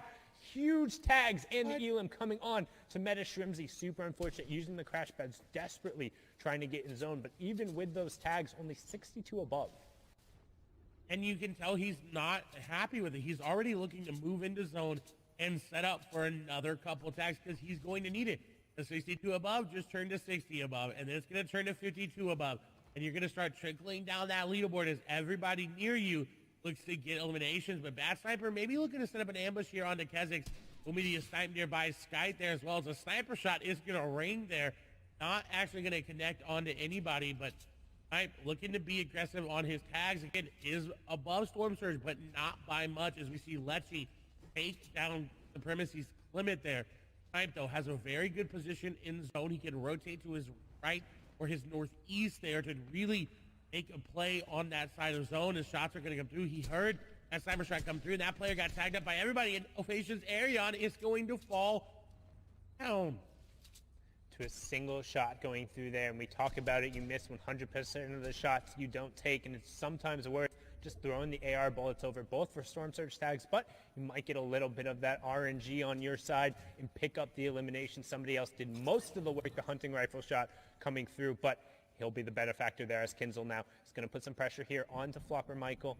Again, a number of players still under that Storm Surge tag, so you can expect the passive players to push through. Storm Surge will impact the players who have done the least amount of damage to opponents, but Flopper Michael punishing Kinzel there, who was under that pressure, as 4 more players will need to go down before it turns off. Controller 007 picks up Maestro. Gambit's Moaka also goes down, but you can see Flopper Michael also under pressure here. He was the player who had the brilliant crash pad play yesterday. Can he set up another one here and end up converting? As now we're going to swing on over to Anas, get a nice little replay, see what's going on here. Chaining the crash pads, landing directly on top of the player and catching him over on the side. Spen, what are you doing? Cover your back, man. You can't be doing that on the edge of the zone. But Anas pushing himself further out towards the lead. Don't forget, he was in first place with 28 points, now sitting on 30, courtesy of the elimination and the first placement threshold. Very great play from Anas to realize that he was being ambushed here as well. Very quickly got out of the situation. Now Andy looking to be aggressive and looking to push. The shots are still coming through. Anas continues his dominant solo performance. He plays 16 in the solos Evans CS Invitational and 9th in DreamHack. And he's recently been turning online, you know, in these last couple of months. It's been really great to see him come into someone who could become a legend, especially after being picked up by that organization. With this disengage, though, it nets him a lot. He's able to refarm some of this metal as well if he wanted to hit that fence there. Refarm a lot of this wood as well. Benji picking up an elimination is good for him. But Anas, while he was in a good spot, now he's getting pinched by these players. And I believe he also had a pretty solid performance at DreamHack Anaheim, flying out to that land and making it to the grand final there, but now hopping on board. Another player who was there, Bad Sniper, though, under pressure from Atlantis' Lecce, trying to get in the box. Bad Sniper disengaging, does have plenty of shields and floppers if he can make the space. However, now in the zone, and that's a 2-tick zone that as soon as it passes over and it closes, it's going to go to a 5-tick zone. So Bad Sniper is going to have a lot of the pressure here in terms of having the chug splashes and having the floppers compared to Lecce. Don't know his loadout, but doubt he has as much heals as that, and going to be punished there. Yep, no additional white heals coming out, so the siphon really beneficial for Bad Sniper there, and he has a relatively clear path to the zone now. You can see on that bottom right-hand corner, only 1 or 2 players who are going to be in his way. And that's always unfortunate, is getting eliminated in zone as you're just trying to rotate through. As Anas doing the same.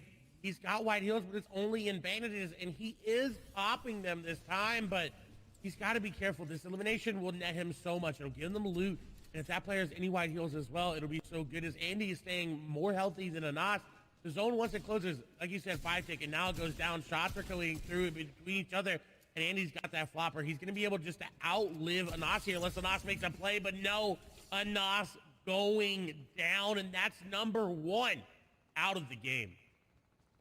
Anas being taken out there, the pressure from the storm, the 5-tick zone. Andy eating all the cabbages, knows exactly where they went, directly into his stomach there. Also has the floppers and the bandages as well. So I'm actually going to argue that he should have used the bandages there and allowed the cabbages to tick himself over the top, but instead going to pop that flopper, going to limit some of his mid-game and later game options there, but opting for safety as now swing on board with reason. Relatively solid performance, was in 9th coming into this game, currently sitting on 18 points, and has a decent loadout for the end game. However, a long rotation he's going to have to make here, Clay. And he has no crash pads and only 1 pepper. He's going to have to get creative with it, whether it be third-partying this site. We did see Scram fall. Rezon just going to hop in, and that's going to be PCH, who is not expecting it. You have to reset those walls. You cannot afford to make those mistakes right now. This is grand finals in Europe, the most played in region, arguably the most aggressive and most talented region as well. If you are able to convert on elimination, please do everything possible and make sure you're safe. It's all about covering yourself up afterward and allowing yourself to be in a position to continue on in the game, and Reason is so good at capitalizing on others' mistakes. Now notice, built up on the high ground, use those hard materials to make sure he's established and safe, but for Strokey, trying to encroach a little bit on this real estate, and that's the fights you're going to see. Reason opting to drop down and just return to his safety as everyone else is going to rotate into the zone. This is zone number 4, so priority positioning is going to be towards the outside. We're going to be keeping an eye on who ends up going towards high ground and then who is slaying out on that low ground. Easy able to make it here. Another player able to make it into this end game is going to be Savage. And with that off-spawn elimination on the Noah Riley, I'm assuming with that elimination there, Noah Riley went down early. It's got to be Mr. Savage taking him down. But as you see, that is coming through. Nice and pick up there by Savage, but someone trying to capitalize on him. Scott's coming through. He's going to pick up a double. Heat's he going to go down. Queasy going to go down. The pressure's not done yet. The crash pad's coming in, and the crash pad master, Mr. Savage, going to be able to pick some up there. And he's ready to fight. He's ready to go aggressive, but someone on top of him going to be bad sniper there, trying to box right and box the box. Steady there as well. Savage really needs to make a play to get out of this. Going up into an old build will get him out for now. And what a phenomenal heads-up play. That's what you do when you get elimination. You realize there's more players nearby you, and you take them out as well. And Squeezy picking up an elim there. I believe that was on the Keelix, but we have our top 50. So Storm Surge turning back off, second placement point going over. And don't forget, this is game number 3. So we're about to be at the midway point. This is a fantastic opportunity with a nos down for somebody else to unseat him and become that front runner. And we talk so much about momentum and whether or not you can hang on and whether or not you can get running. And Froggy, a player who thrives on momentum, finding a key elim there on the backside of the zone, using the launch pad, then getting in on the priority. Half in, half out, now closing in. After this, it will be all moving zones. So it's all about making sure you're safe, finding rotations, figuring out whether or not you're able to get to that next zone, and then trying to punish players around you who aren't doing it as good as you. Lewick looking to capitalize on someone not paying attention to their wall. You see inside the cone, just sitting there waiting. He could crash pad him. We've seen it before. We saw it go against Benji. There's Hidden. He's going to fall as well. Hidden goes down. What a big elimination there. Another player near the top of the leaderboard going down. Safik falling as well. Lewick is dropping down, though. He knows there's players riding below him, and he wants a piece of the action because he's only got 53 builds. He definitely needs to find something. His ammo lacking as well. 5 shots with that charge shotgun is going to go through in an instant in this end game, so he has to pick up an elimination. He also does not have priority on rotation as it's pulling away from him. 4 crash pads in his inventory will allow him to rotate, but not as effectively as some of these other players, and he set this trap. He's waiting for this player to just make the wrong edit and go out, but I doubt that they're going to fall for it. Well, he's waiting. He does have priority on the zone. There's a player right next to his box. I wasn't sure if that player was on the cone. He finds the 83 tag and then follows up right away. ADN going down in 41st, misses the placement point, so a huge pick going right there. Mr. Savage still in the lobby as well. We're into the moving circles. That's the late game. You're going to start seeing players burning utility, using all their builds, just trying to get to that next safe zone and avoid fire from their opponents. But you also have to watch out for those sharks and those aggressive players, the playmakers, and the ones who are going to be the ones driving the action as we're on board here with Dual Media Snipe currently below the threshold for the Storm Surge, but that should turn off shortly here. Only 7 players need to fall. Dual Media Snipe will add into it right now, pushing himself above by taking out Griff and potentially finding a nice little upgrade there in terms of his, yep, he will get the legendary shotgun in there as well. And we're closing in on top 30 as 7-Tor picks up Nate. And with Snipe's inventory, he had 7 crash pads. This is what you want in this meta. You want to have as many crash pads as you can. As bad Sniper is going to be caught trying to take a shield. Mongo's in this game. Xweeze is in this game. Lewick is in this game as well. We have yet to see Savage go down. Flo is in this game here. Rifla as well. 2 eliminations, 79 builds. We'll see if he's going to be able to get any more.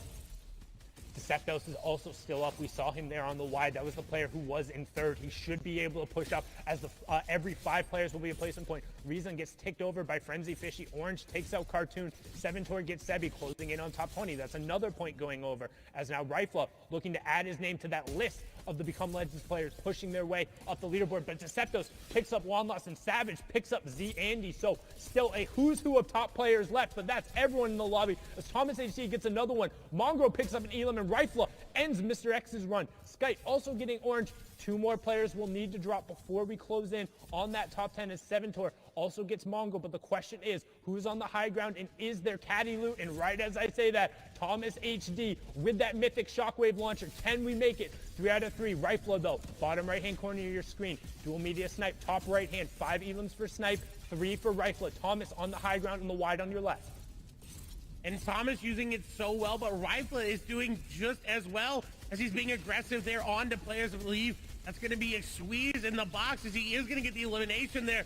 Thomas may have the high ground right now, but Rifla is putting on a show. Snipe as well, 5 eliminations. Ludwig going to get taken down there by Vidil. I'm going to take down another one as they're going up the mountain. He's reloading that shotgun because he's going to need it as crash pads going through. 6 eliminations there for him. 4 for Rifla in the bottom right. Thomas still on the high ground. We're going up a mountain. Keen needs to get up.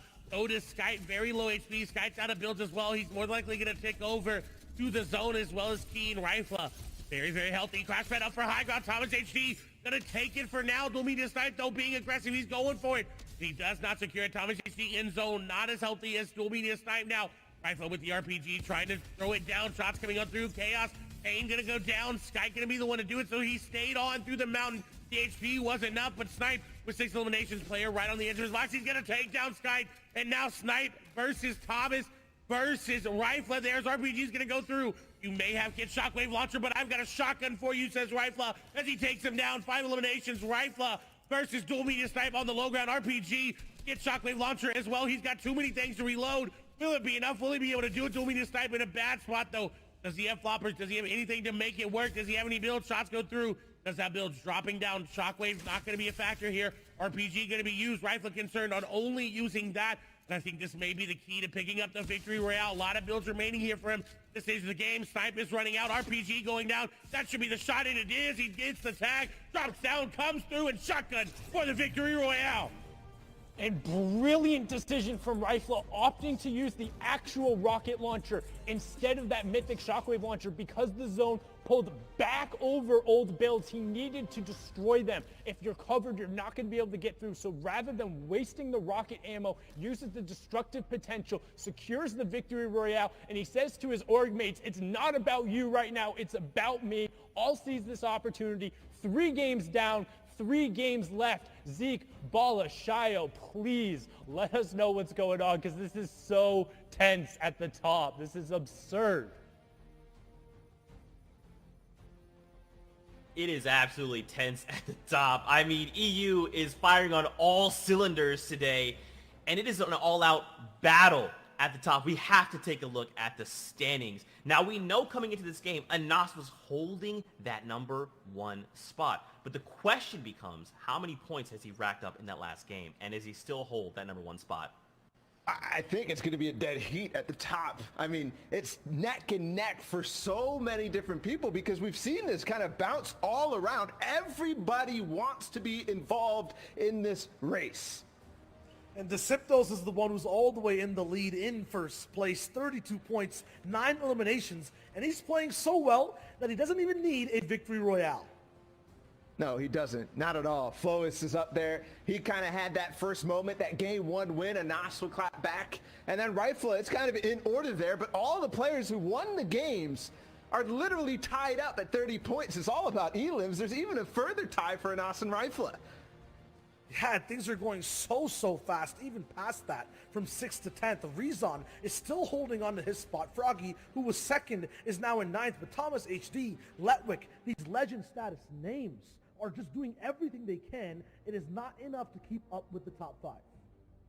And Rifle is showing he belongs in that top 10, right?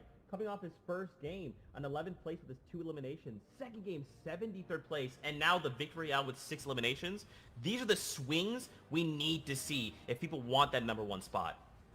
And there are swings happening. There might not all be seen because you can see it. Vidil in 19th place. He just had a very significant game. Look at the elims for him. He's actually tied up with those players up at the top of the leaderboards in terms of elims. He just needs to convert on some of these other games to make it really count.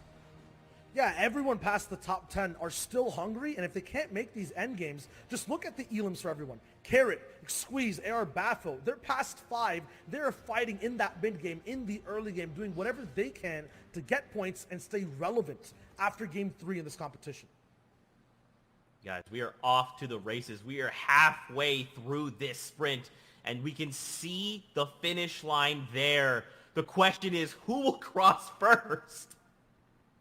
The blocks are off. The starting blocks are completely off. These guys are off to the races, like you said. And we're kind of trying to see who's going to catch up when we get to the finish line. We're basically halfway there. And at this point, just trying to extend the lead until we get towards those final games and start dashing towards the win. You got to pace yourself, though, right? We've seen it in end games. We've seen it on the leaderboards. These guys who are coming up on top to start with are now not being able to hold on to the first place slot. And it's about first place, Zeke. Man, there's only 1 Axe of Champions to go around. I mean, there's a lot of stuff, as you mentioned, Ball, that we did miss out of this last game. You got to break it down for us, man. That we do. There are so many things for these guys doing. It's kind of a freestyle on some attempts. Snipe for him. Long range charge shotgun shots on players like Bad Sniper, who started the day off so strong, but Snipe will start to rise. And there's another one. He's just looking through these small peak boxes, just the space in the end game to build up the box and get more of these. Every time you look out, there's so many people fighting to try to stay alive. Yeah, you mentioned Vidil, who was very much alive in that last game, getting a record amount of 5 eliminations so far in his run in these grand finals. After that, still looking for more for everyone who was in this foot race. It was intense. They wanted to have a leg in the competition. And we said it. Things that were missed. 7 Tor goes off on a spree, back-to-back-to-back elims, and he does it so well. There are so many people here in his lane, but for most of them, it's a false start in this endgame. Yeah, he was sticking beside that storm so much, looking for shots from box to box, had the AR to clear out walls. After that, got into boxes himself. If you couldn't get things from range, he was right up in your face and got elims on players like Mr. Savage. Moved past that, though, and still played a phenomenal game, ending somewhere near top 15. But there's no signs of anybody lapping anyone else, except for maybe the Become Legends guys. There's so many of these names starting to push up towards the top, and look at that back-to-back. 2 players looking to lobby focus on the same person, and it works out for one, but then the player who he actually had taken a little bit from ends up getting put down. That was Snazy too.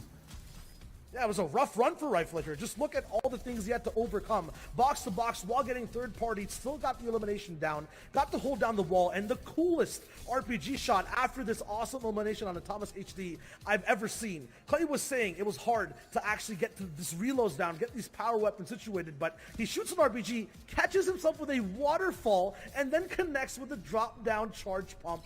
What a play.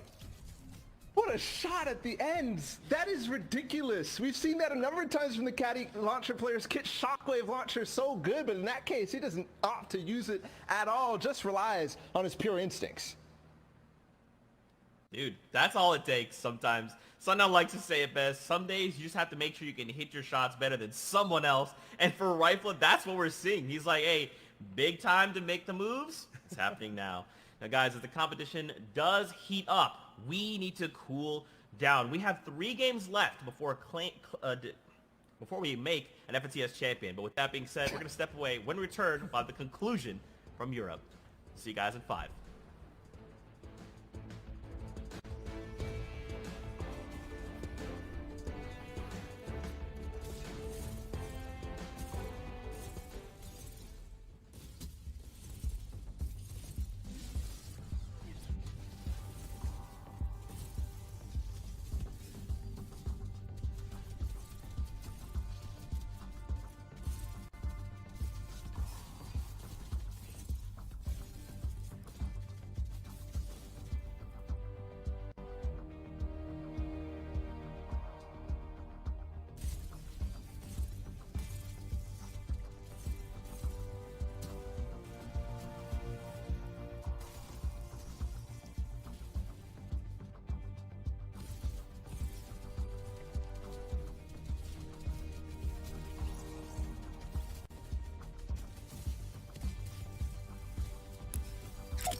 Hello and welcome back to continued coverage of the FNCS Grand Finals. I'm your host Zeke, joining us here on the desk as analysts. We got Shy Wafer, we got Ball at TW.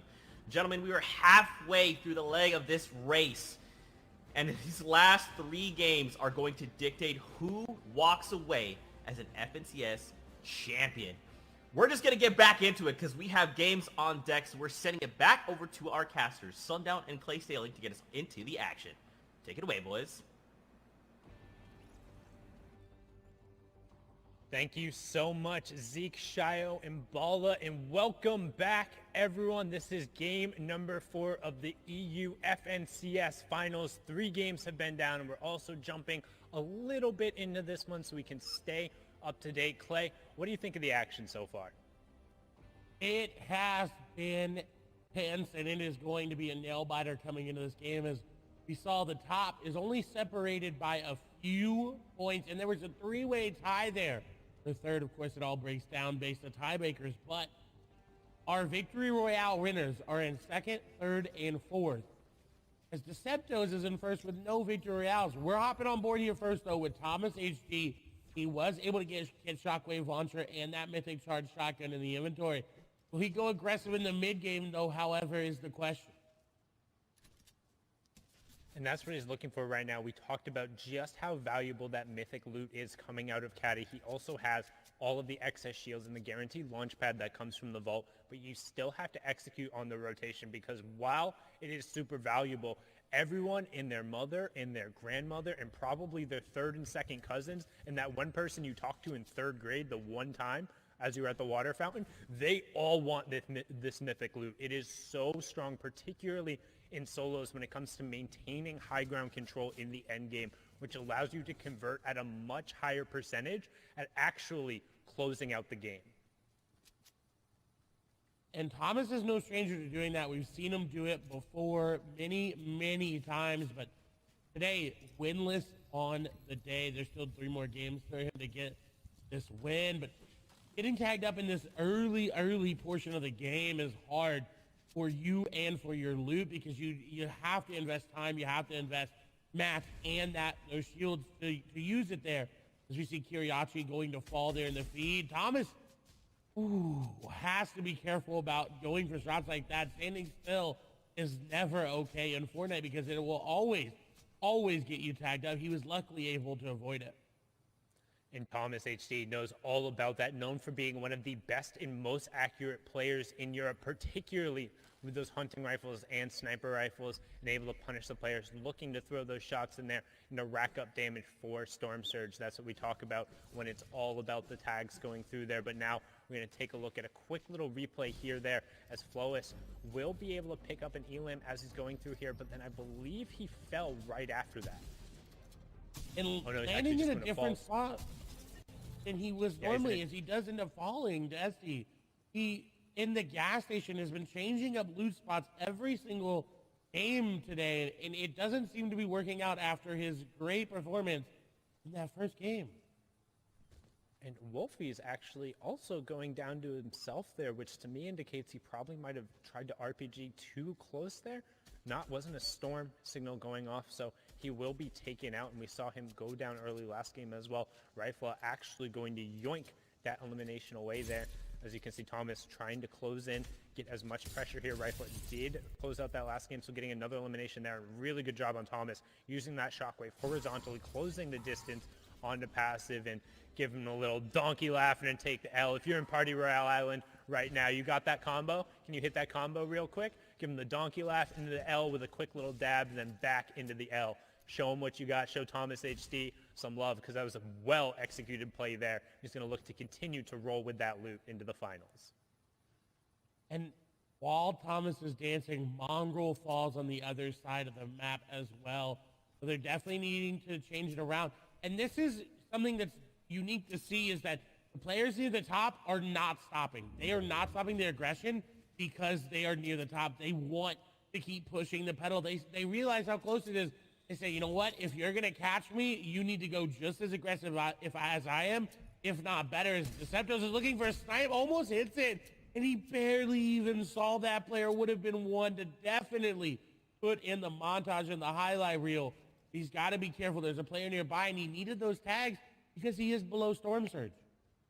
24 below, 27 below, so it's going to continue to drop. You can see 77 players left. Once the storm does close in, that Storm Surge will come into play. Don't forget that is 25 damage every 10 seconds, and with only the 3 minis, that's very rapidly going to pick through, but he should have an opportunity here as multiple players rotating in front of him. Still 5 below after that 32 tag, so not quite enough, but might have a nice little ambush opportunity, especially with those 3 crash pads here. However, he needs to be careful as there's 2 players here, and I think one of the players has to be below Storm Surge because they're in the zone and still pressing really aggressively.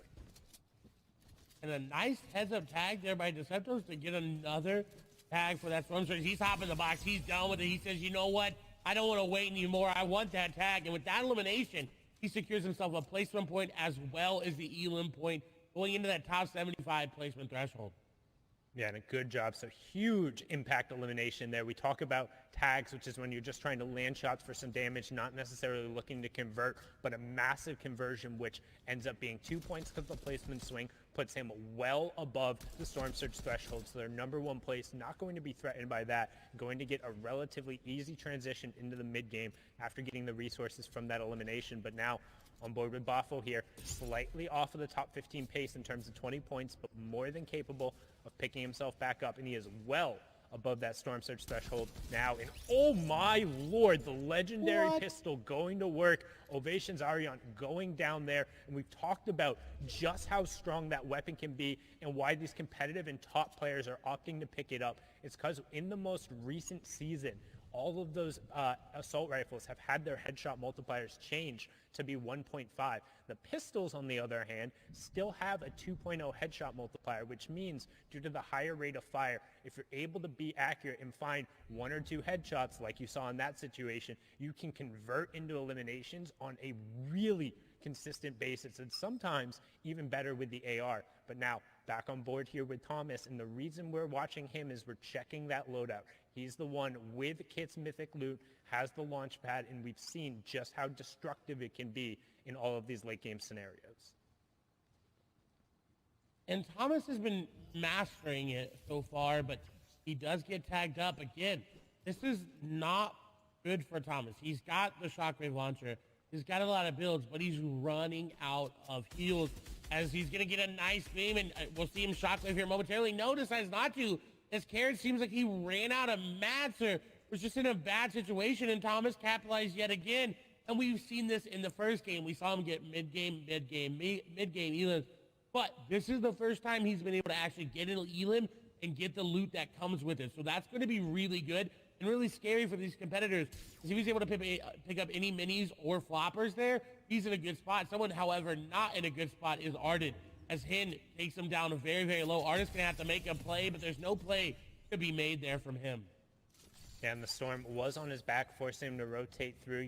Hen also good job dropping down, picking up whatever he could get there, because you notice not a ton of materials coming over just below the elimination counter to the right of his name. You can see the total number of builds he has available as it does start ticking down. So only about a third of the maximum available, because when you're in the competitive mode, there is a mat cap. It's not 999 metal, 999 wood, 999 brick. No, you can only carry 500 of each, which ends up equating to 150 total builds. Is now we're going to switch on over to an initial replay here of Hen putting pressure down towards the fight and getting kind of this first damage onto Ardit, and it's just like a really good job making sure he's closing this out. And you can see, because the storm is pressing up on the back and Ardit doesn't have the supplies or anything to really get past Hen, he's just forced to go, and Hen faking that he had rotated and then turning around, a really good job picking up that elimination. As now we're going to hop back on board with our current leader, Gamers Origin Deceptos.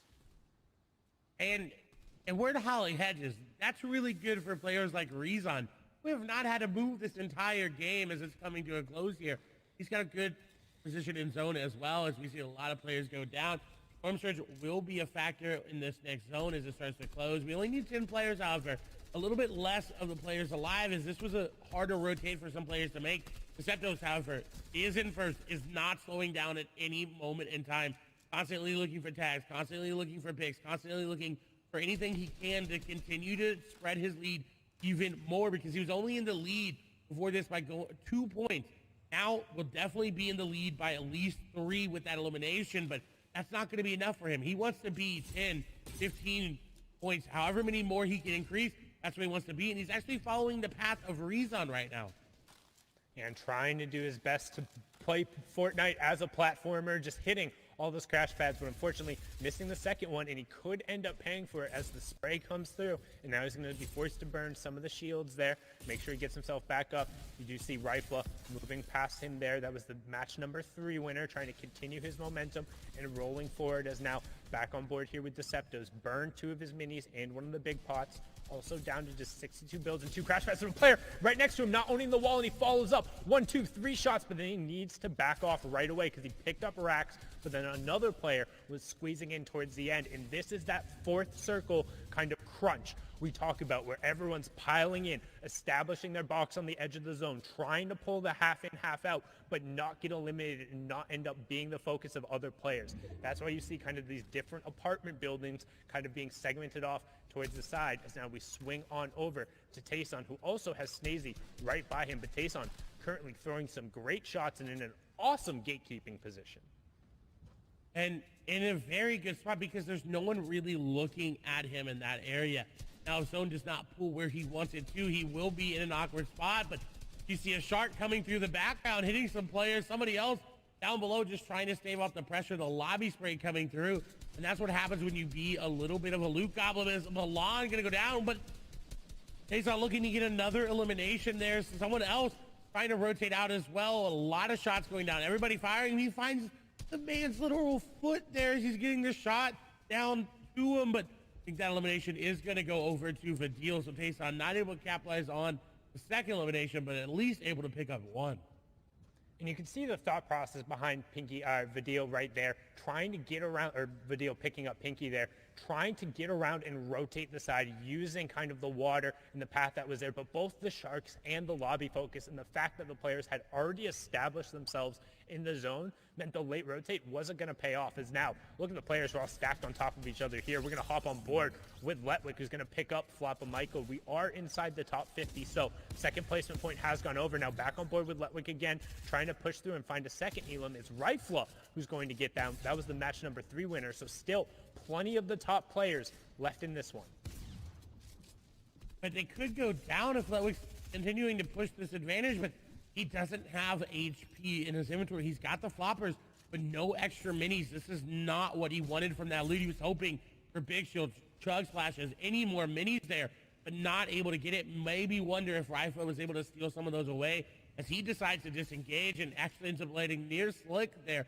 The Strokey down there as well. Slender, Vidil, Queasy, Tayson down there as you see them panning through. Rifle, though, in a very good spot to look at anybody crash padding into zone of shots.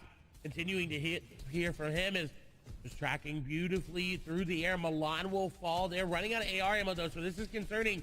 He's not able to pick up any of these eliminations. It's not really worth it. Yeah, he's desperately looking for the siphon because he doesn't have a big pot to take himself over. This is the half in, half out zone, so he's just trying to keep the players from rotating in. But as you see in the bottom right-hand corner, pretty much everyone has already made it right to the edge of the circle. So once we move into zone number 6, aka the moving zones and the late game, it's all going to be about the rotation priority. This is the late game, match number 4. All of the top players are still in it, so keep an eye on that top left corner and who's taking down who, as all of them are capable of winning this game and closing out the victory route. 40 players remaining. The zone's going to close here, and we'll have the first reveal of the moving zones. You can see Rifla, Deceptos, Seventor, Steelix, Bion God, all the players directly on top of each other. Floki, Thomas HD, Vato, so many players stacked right towards this edge, and nobody has priority on the zone.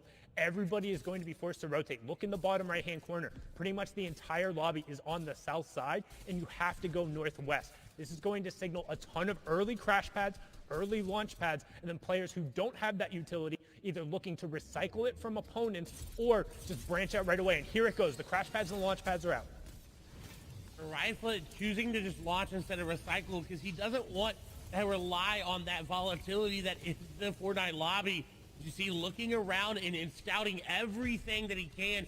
He wants as much information as he can. SMG is out. We haven't seen any SMG plays here in competitive Fortnite because not a lot of players are prioritizing it. As an RPG is going to come through. Rifle going to take a lot of damage, and I don't know he's going to be able to get out of this one. 29 HP. He does have mini shields in his inventory, and you see he did get out, and he is going on the aggression. He has to go forward, and he needs to realize that he's got to be careful. But he also needs this. He desperately needs to get elimination, challenging high ground there, and now dropping down.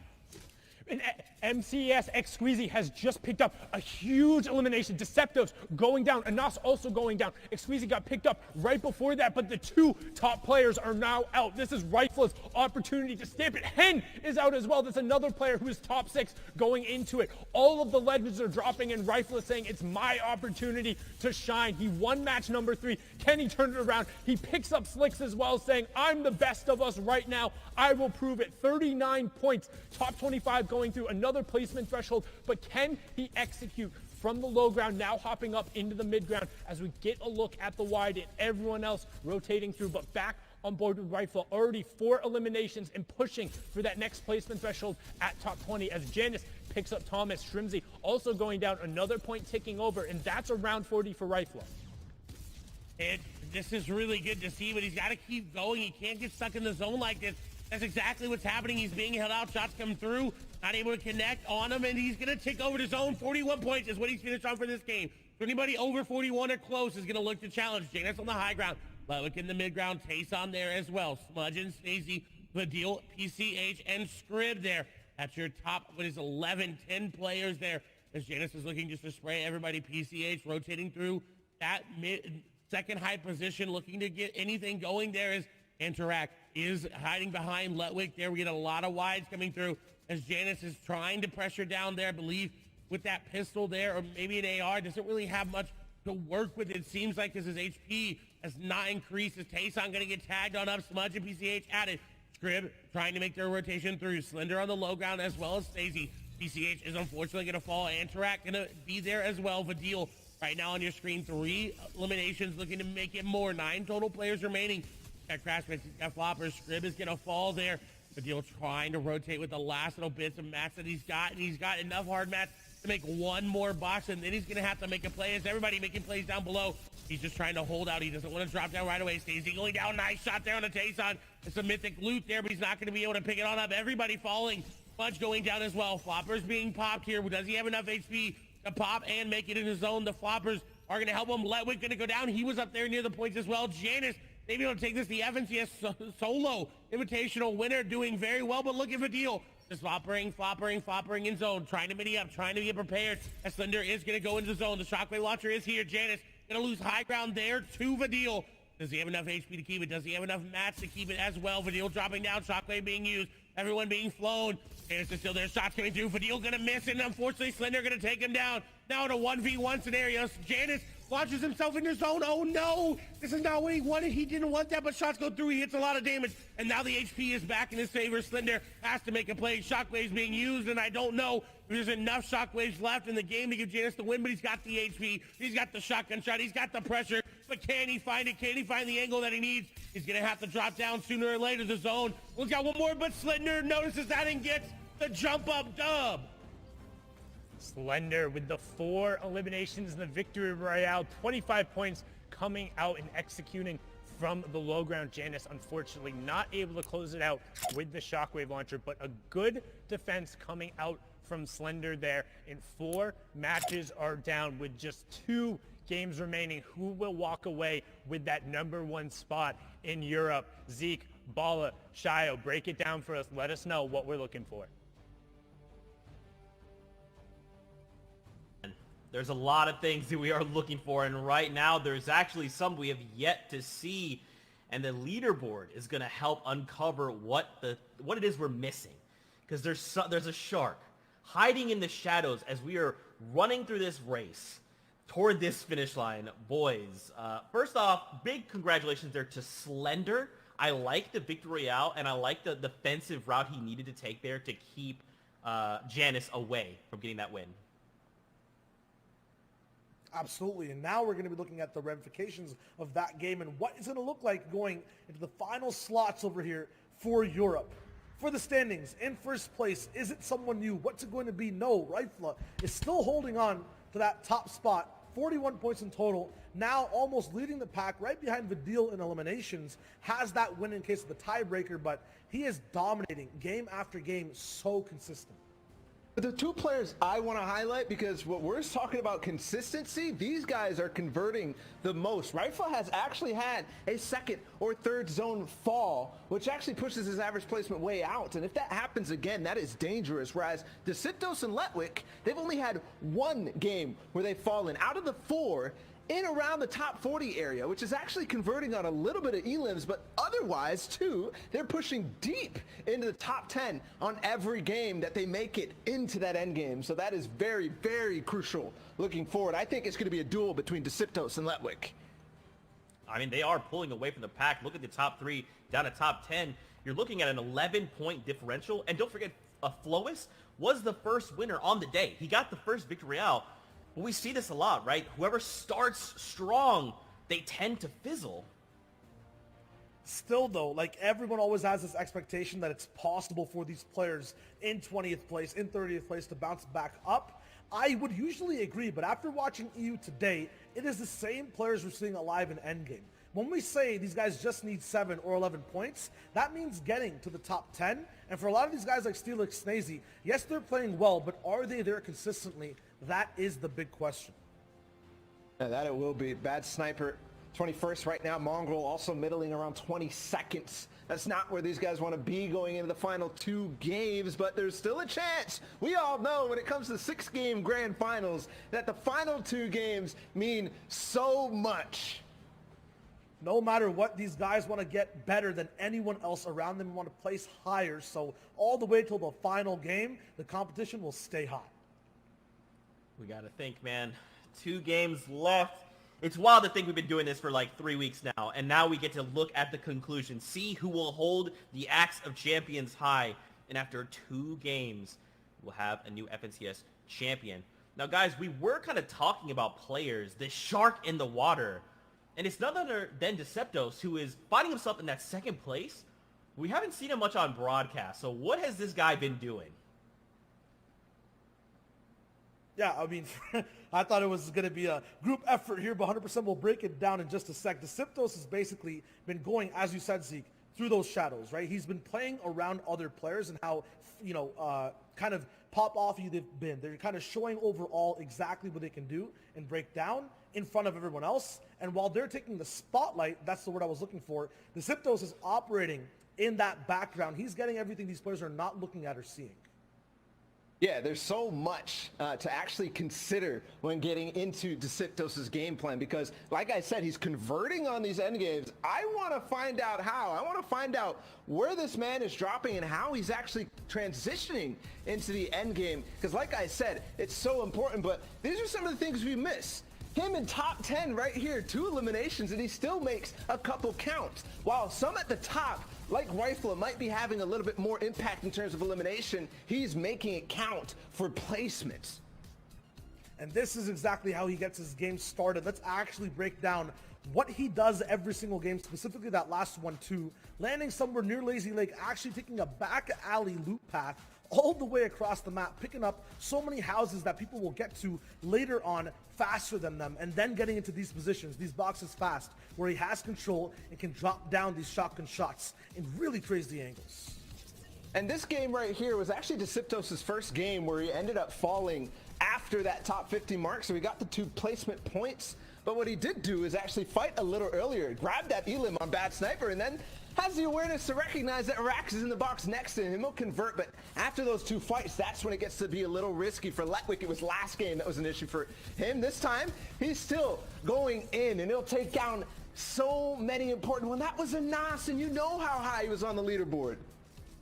And these guys are in the game every single time. They're taking out these big names. We alluded to these 20th place players possibly rising to the top. They have to overcome these 2 monstrous barriers. I mean, you know, and it's just going to come down to the final 2 games here. Rifle holding strong at the top, but Deceptos, they're lurking in the waters. You've got Letwick who's on the side. Anas, who picked up the Victory Royale, is here as well to play. Vidil, who made it through, which, by the way, sat in the storm forever, was eating floppers, and then is like, oh, I have to get to the storm? I got crash pads, baby, it's good. So many names are in this race right now. Yeah, but for me, I'm going to pick Pseudos to make it through in these last 2 games. He has been playing out of his mind, and before that game where he fell after 50th place, for him it was an average placement of 9.67. So I'm going with the Frenchman. Allez les bleus, let's go. Okay, I'm going to pick a rifler to stay up top. I feel like being in first is a big deal, and he can hold on and stop these 2 men, no matter where they're from taking that top spot. All right, I'm going to the deal because he has style points and I like style. Guys, with that being said, we're getting ready to head into the next game, game number 5 here in EU. Sundown Clay, let's throw it your way.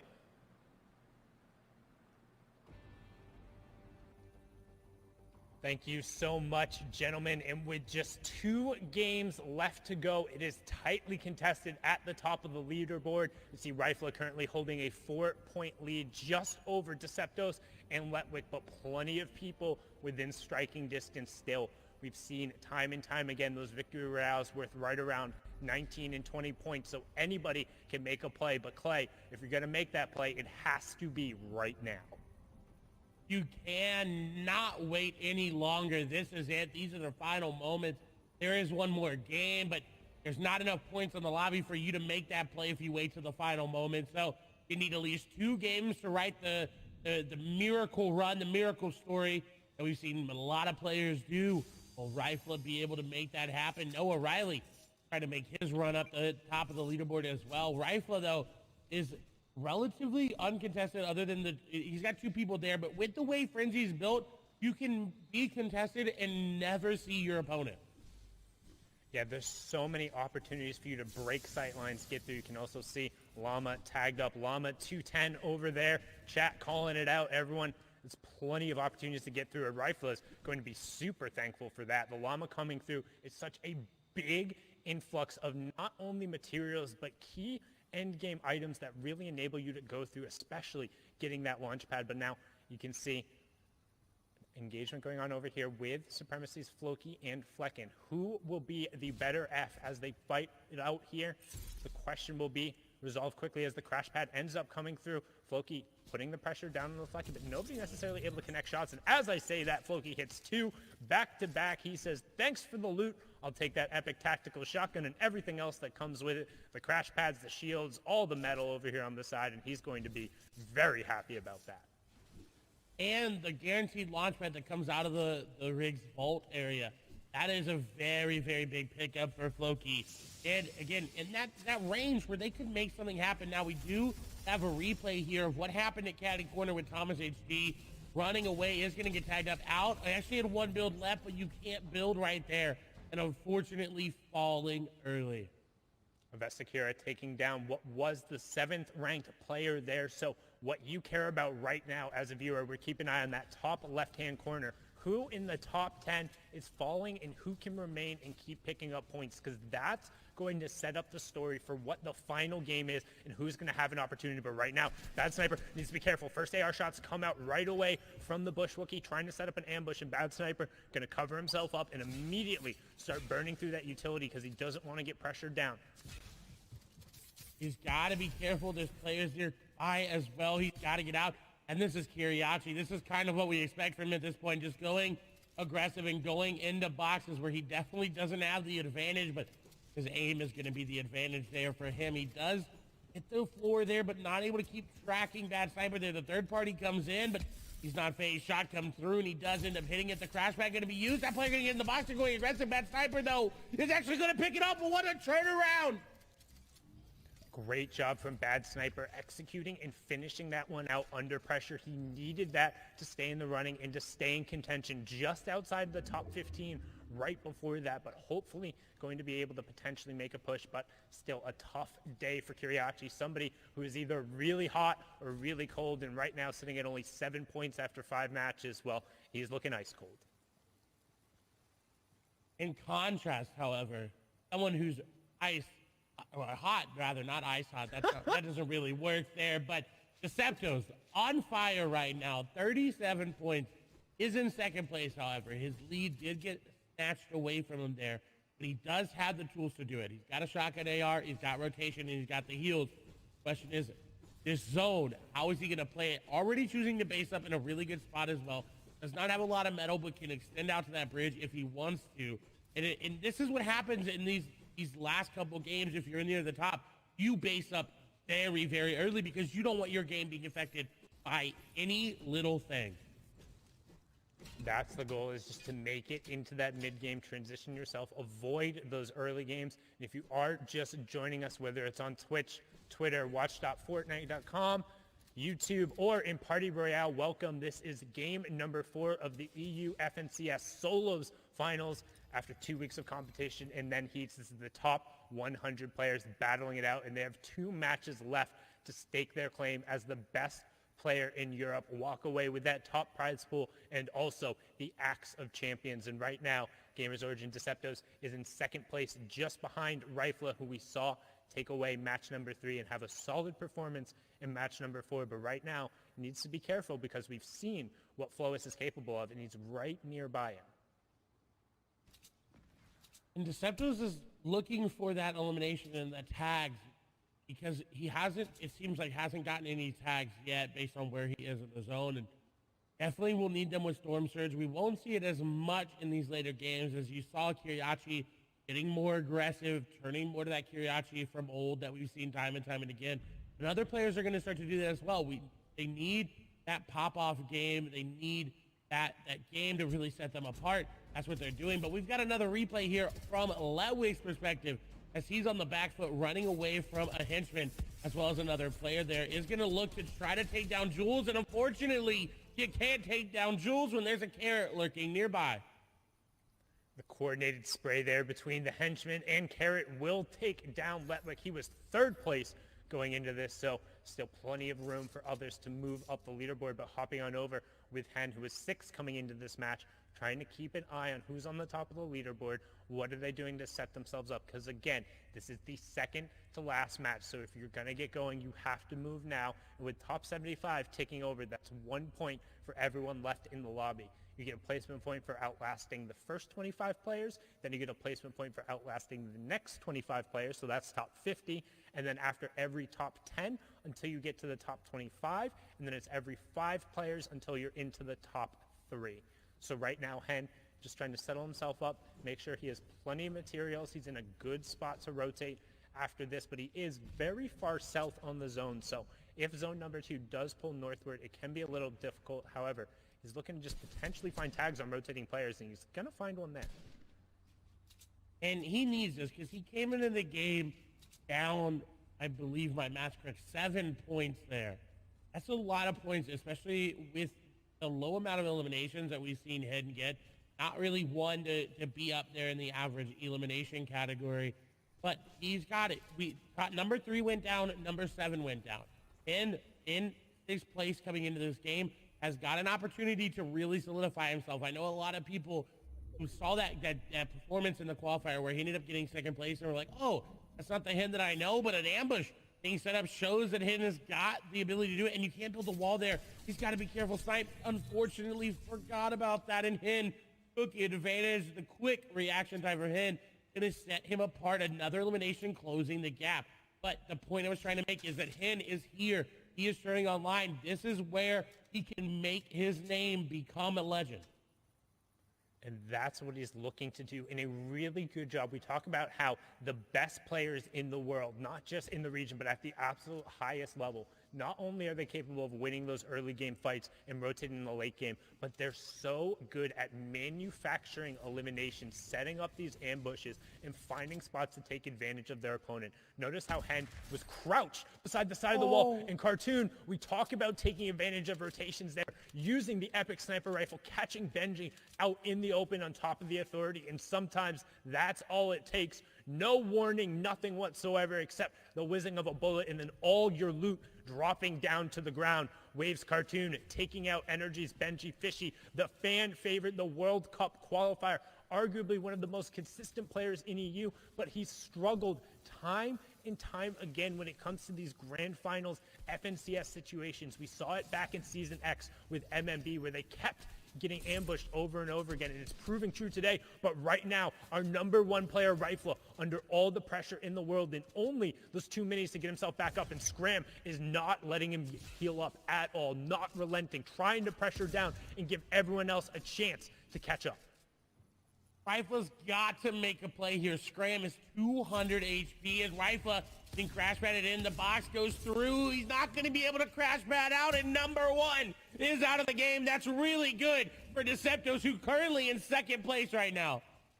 Not only is it good for Deceptos, it's good for every single player in the lobby. Letwick is down in 3rd. Rifle is down in 1st. What does that mean? It doesn't matter how low on the leaderboard you are. If you can convert a victory royale, that's 14 points without the eliminations. Traditionally, we've seen at least 4, if not 5. That's a 19-point game.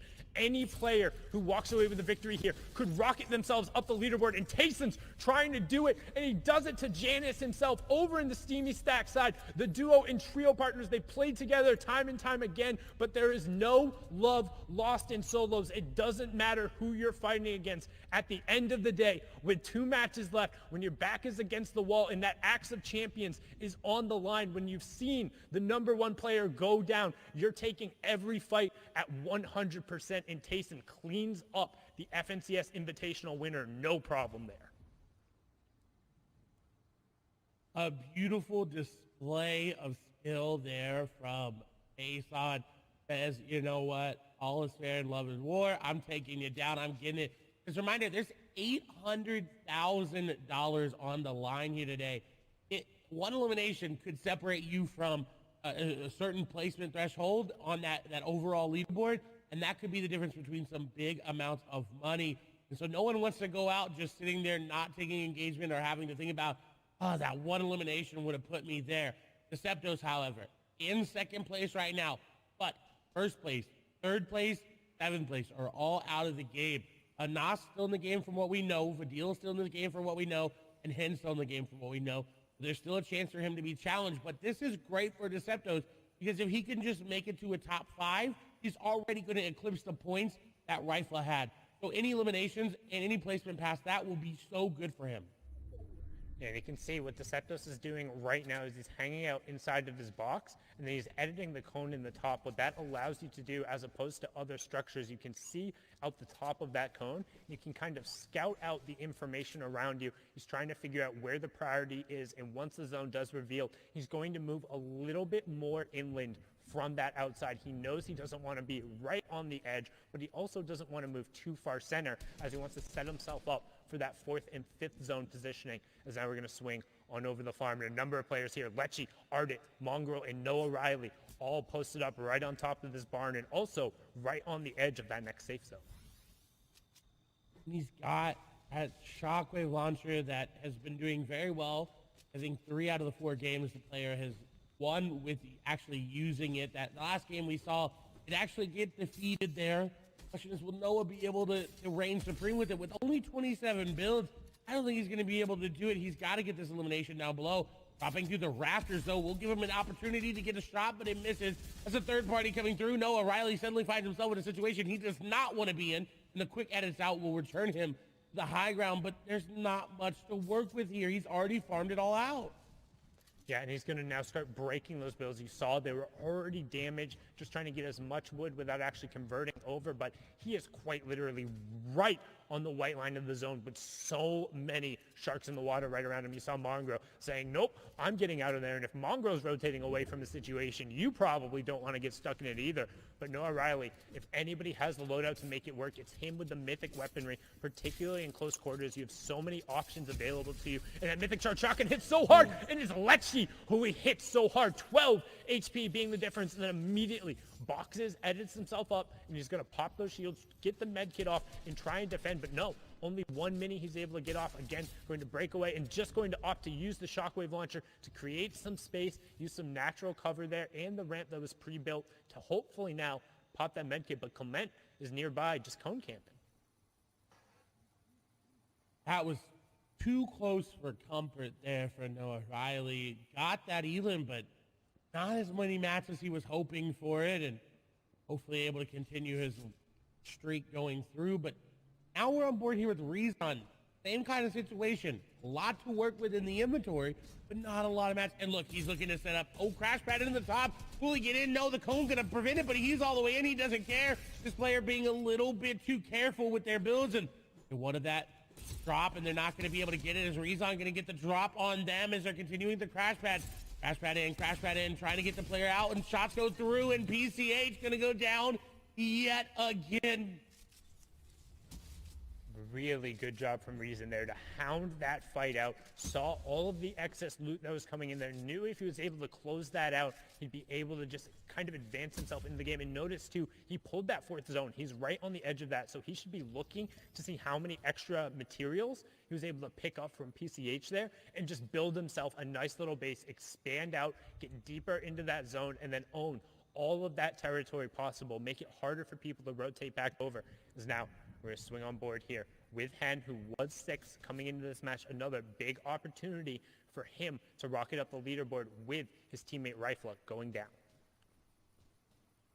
He's got to make a very, very good slate of decisions in front of him. When does he rotate? Does he rotate now? If you look, he's got a good white line there. Only one player standing between him and that. And he's actually going to choose to go around to the top. But he assumes that there's not that many players coming this way because it came from Simi.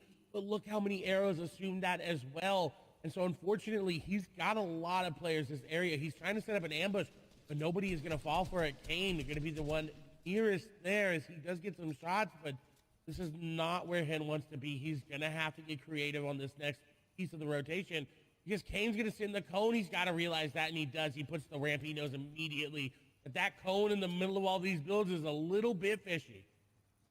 It's a little bit fishy. You can also tell as soon as it enters that edit state, it's no longer that fully built. If you see a non-fully built cone, you have to be wary of it. But that player trying to catch an advantage of Hen, and Hen says, joke's on you. Welcome to the chicken coop. I'm the boss here. Takes him down.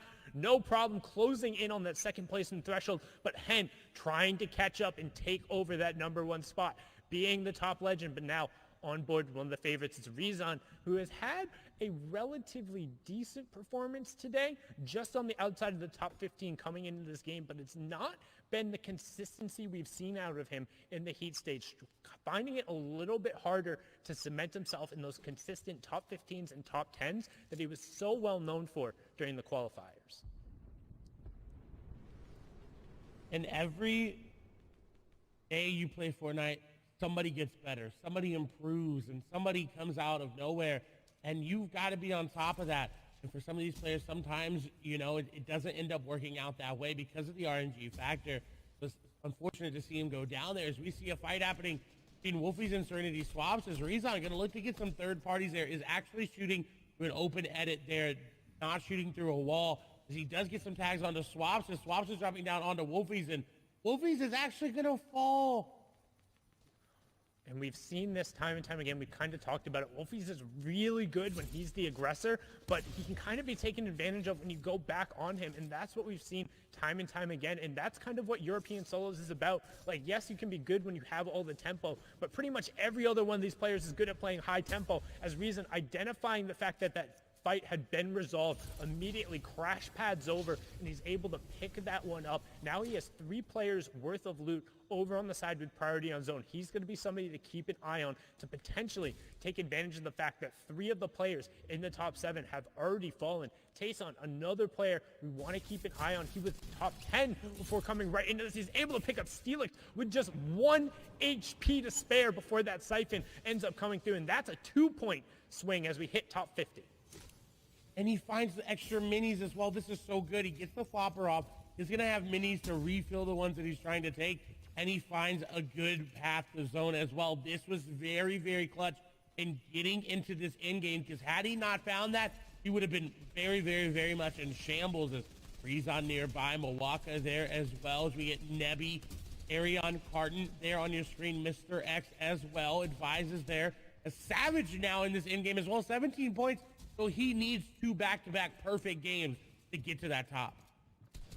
Yeah, and it's somebody who's very good at executing in the mid and the late game. We've seen time and time again 100 Thieves, Mr. Savage in We've also haven't seen as much as we did before. The peppers in play. When you eat those peppers, you get a huge move speed boost, and it lasts for a minute. So when you get in these late game circles, it gives you a lot more options and a little bit more versatility when you're in these fights. And right now, Savage doesn't have one activated, but using that crash test dummy, hoping to avoid an explosion right here and potentially be the one to cause a little bit of demolition derby. Gonna drop in the box, finds the first shot, finds the second, can't quite convert right now. 5 HP, and he gets taken down. Mr. Savage, 17 points, going to be on the outside looking in when it comes to contesting for the top spot. Both him and Benji, two of the fan favorites, effectively eliminated from that Axe of Champions competition. But want to know who's not?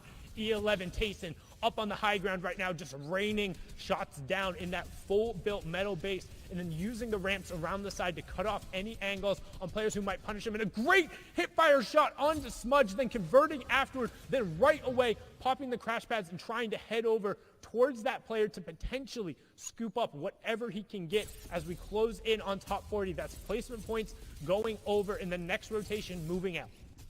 And what a stark contrast where we saw him on the low ground, had high ground all of a sudden, and now fragging out is getting elimination after elimination on 3 now, looking to pick up number for that player. No shields remaining, no builds remaining as well. That's going to be Young Bob going down. Tayson now looking for elimination number 5, not going to be able to get it. He's got a good amount of mats as well. 2 crash pads remaining in the inventory, so he can make it into zone number 7 and 8 as it pulls away from him. He's going to look for any eliminations that he can, but he decides, you know what, I'm going to get ahead of zones, then look back, because that is the best way to find these eliminations, as players are not paying attention to the head of zone.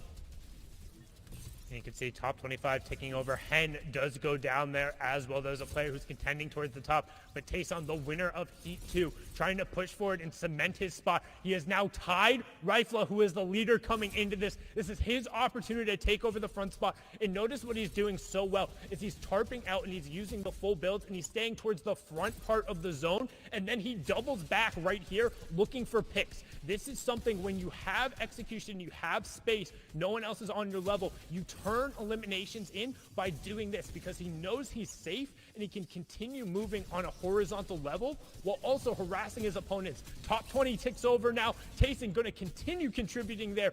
43 points for the E11 player.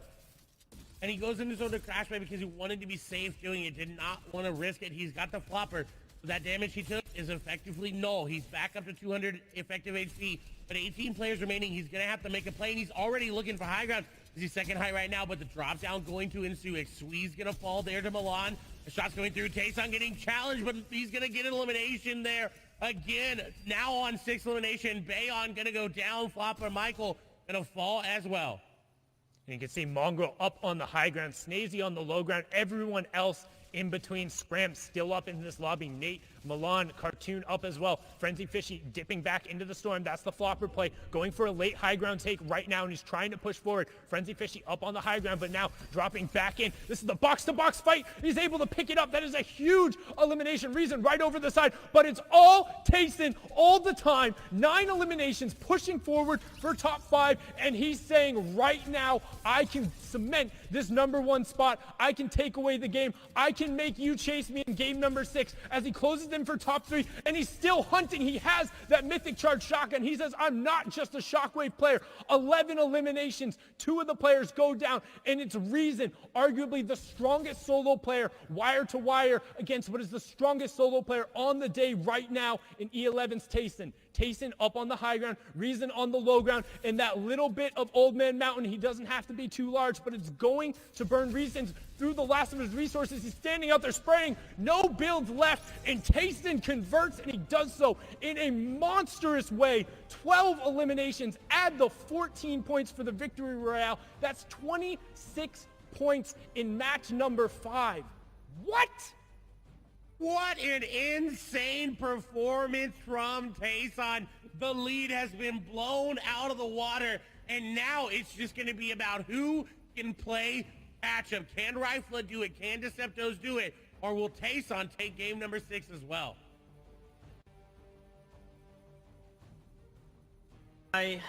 My goodness. Tayson, while we're all sitting here running this marathon, this short baby sprint, He's sitting there, letting everyone just take off, get that lead. He's like, oh my gosh, no way. Everyone's here. They're all running ahead of me. Saves enough in the tank to get the victory royale and the biggest comeback he needed. Bala, what is going on? It was clinical, man. It was absolutely clinical. It felt like every shot was connecting and he was making all these quick decisions. There wasn't a time in there where he paused, where he took a second to breathe. He didn't stop at all. Foot on the gas, and he takes it all the way up to the top. What a performance from Tayson. I feel like there was one person on his keyboard and a separate person on his mouse because he was playing movement and aim perfectly, Tayson. And that's why I'm going to say he's 100% first place right now, holding stuff off from everyone else. The question is completely right, though. Who can catch up to him? Because he's a pack leader by so many points. Oh, my goodness.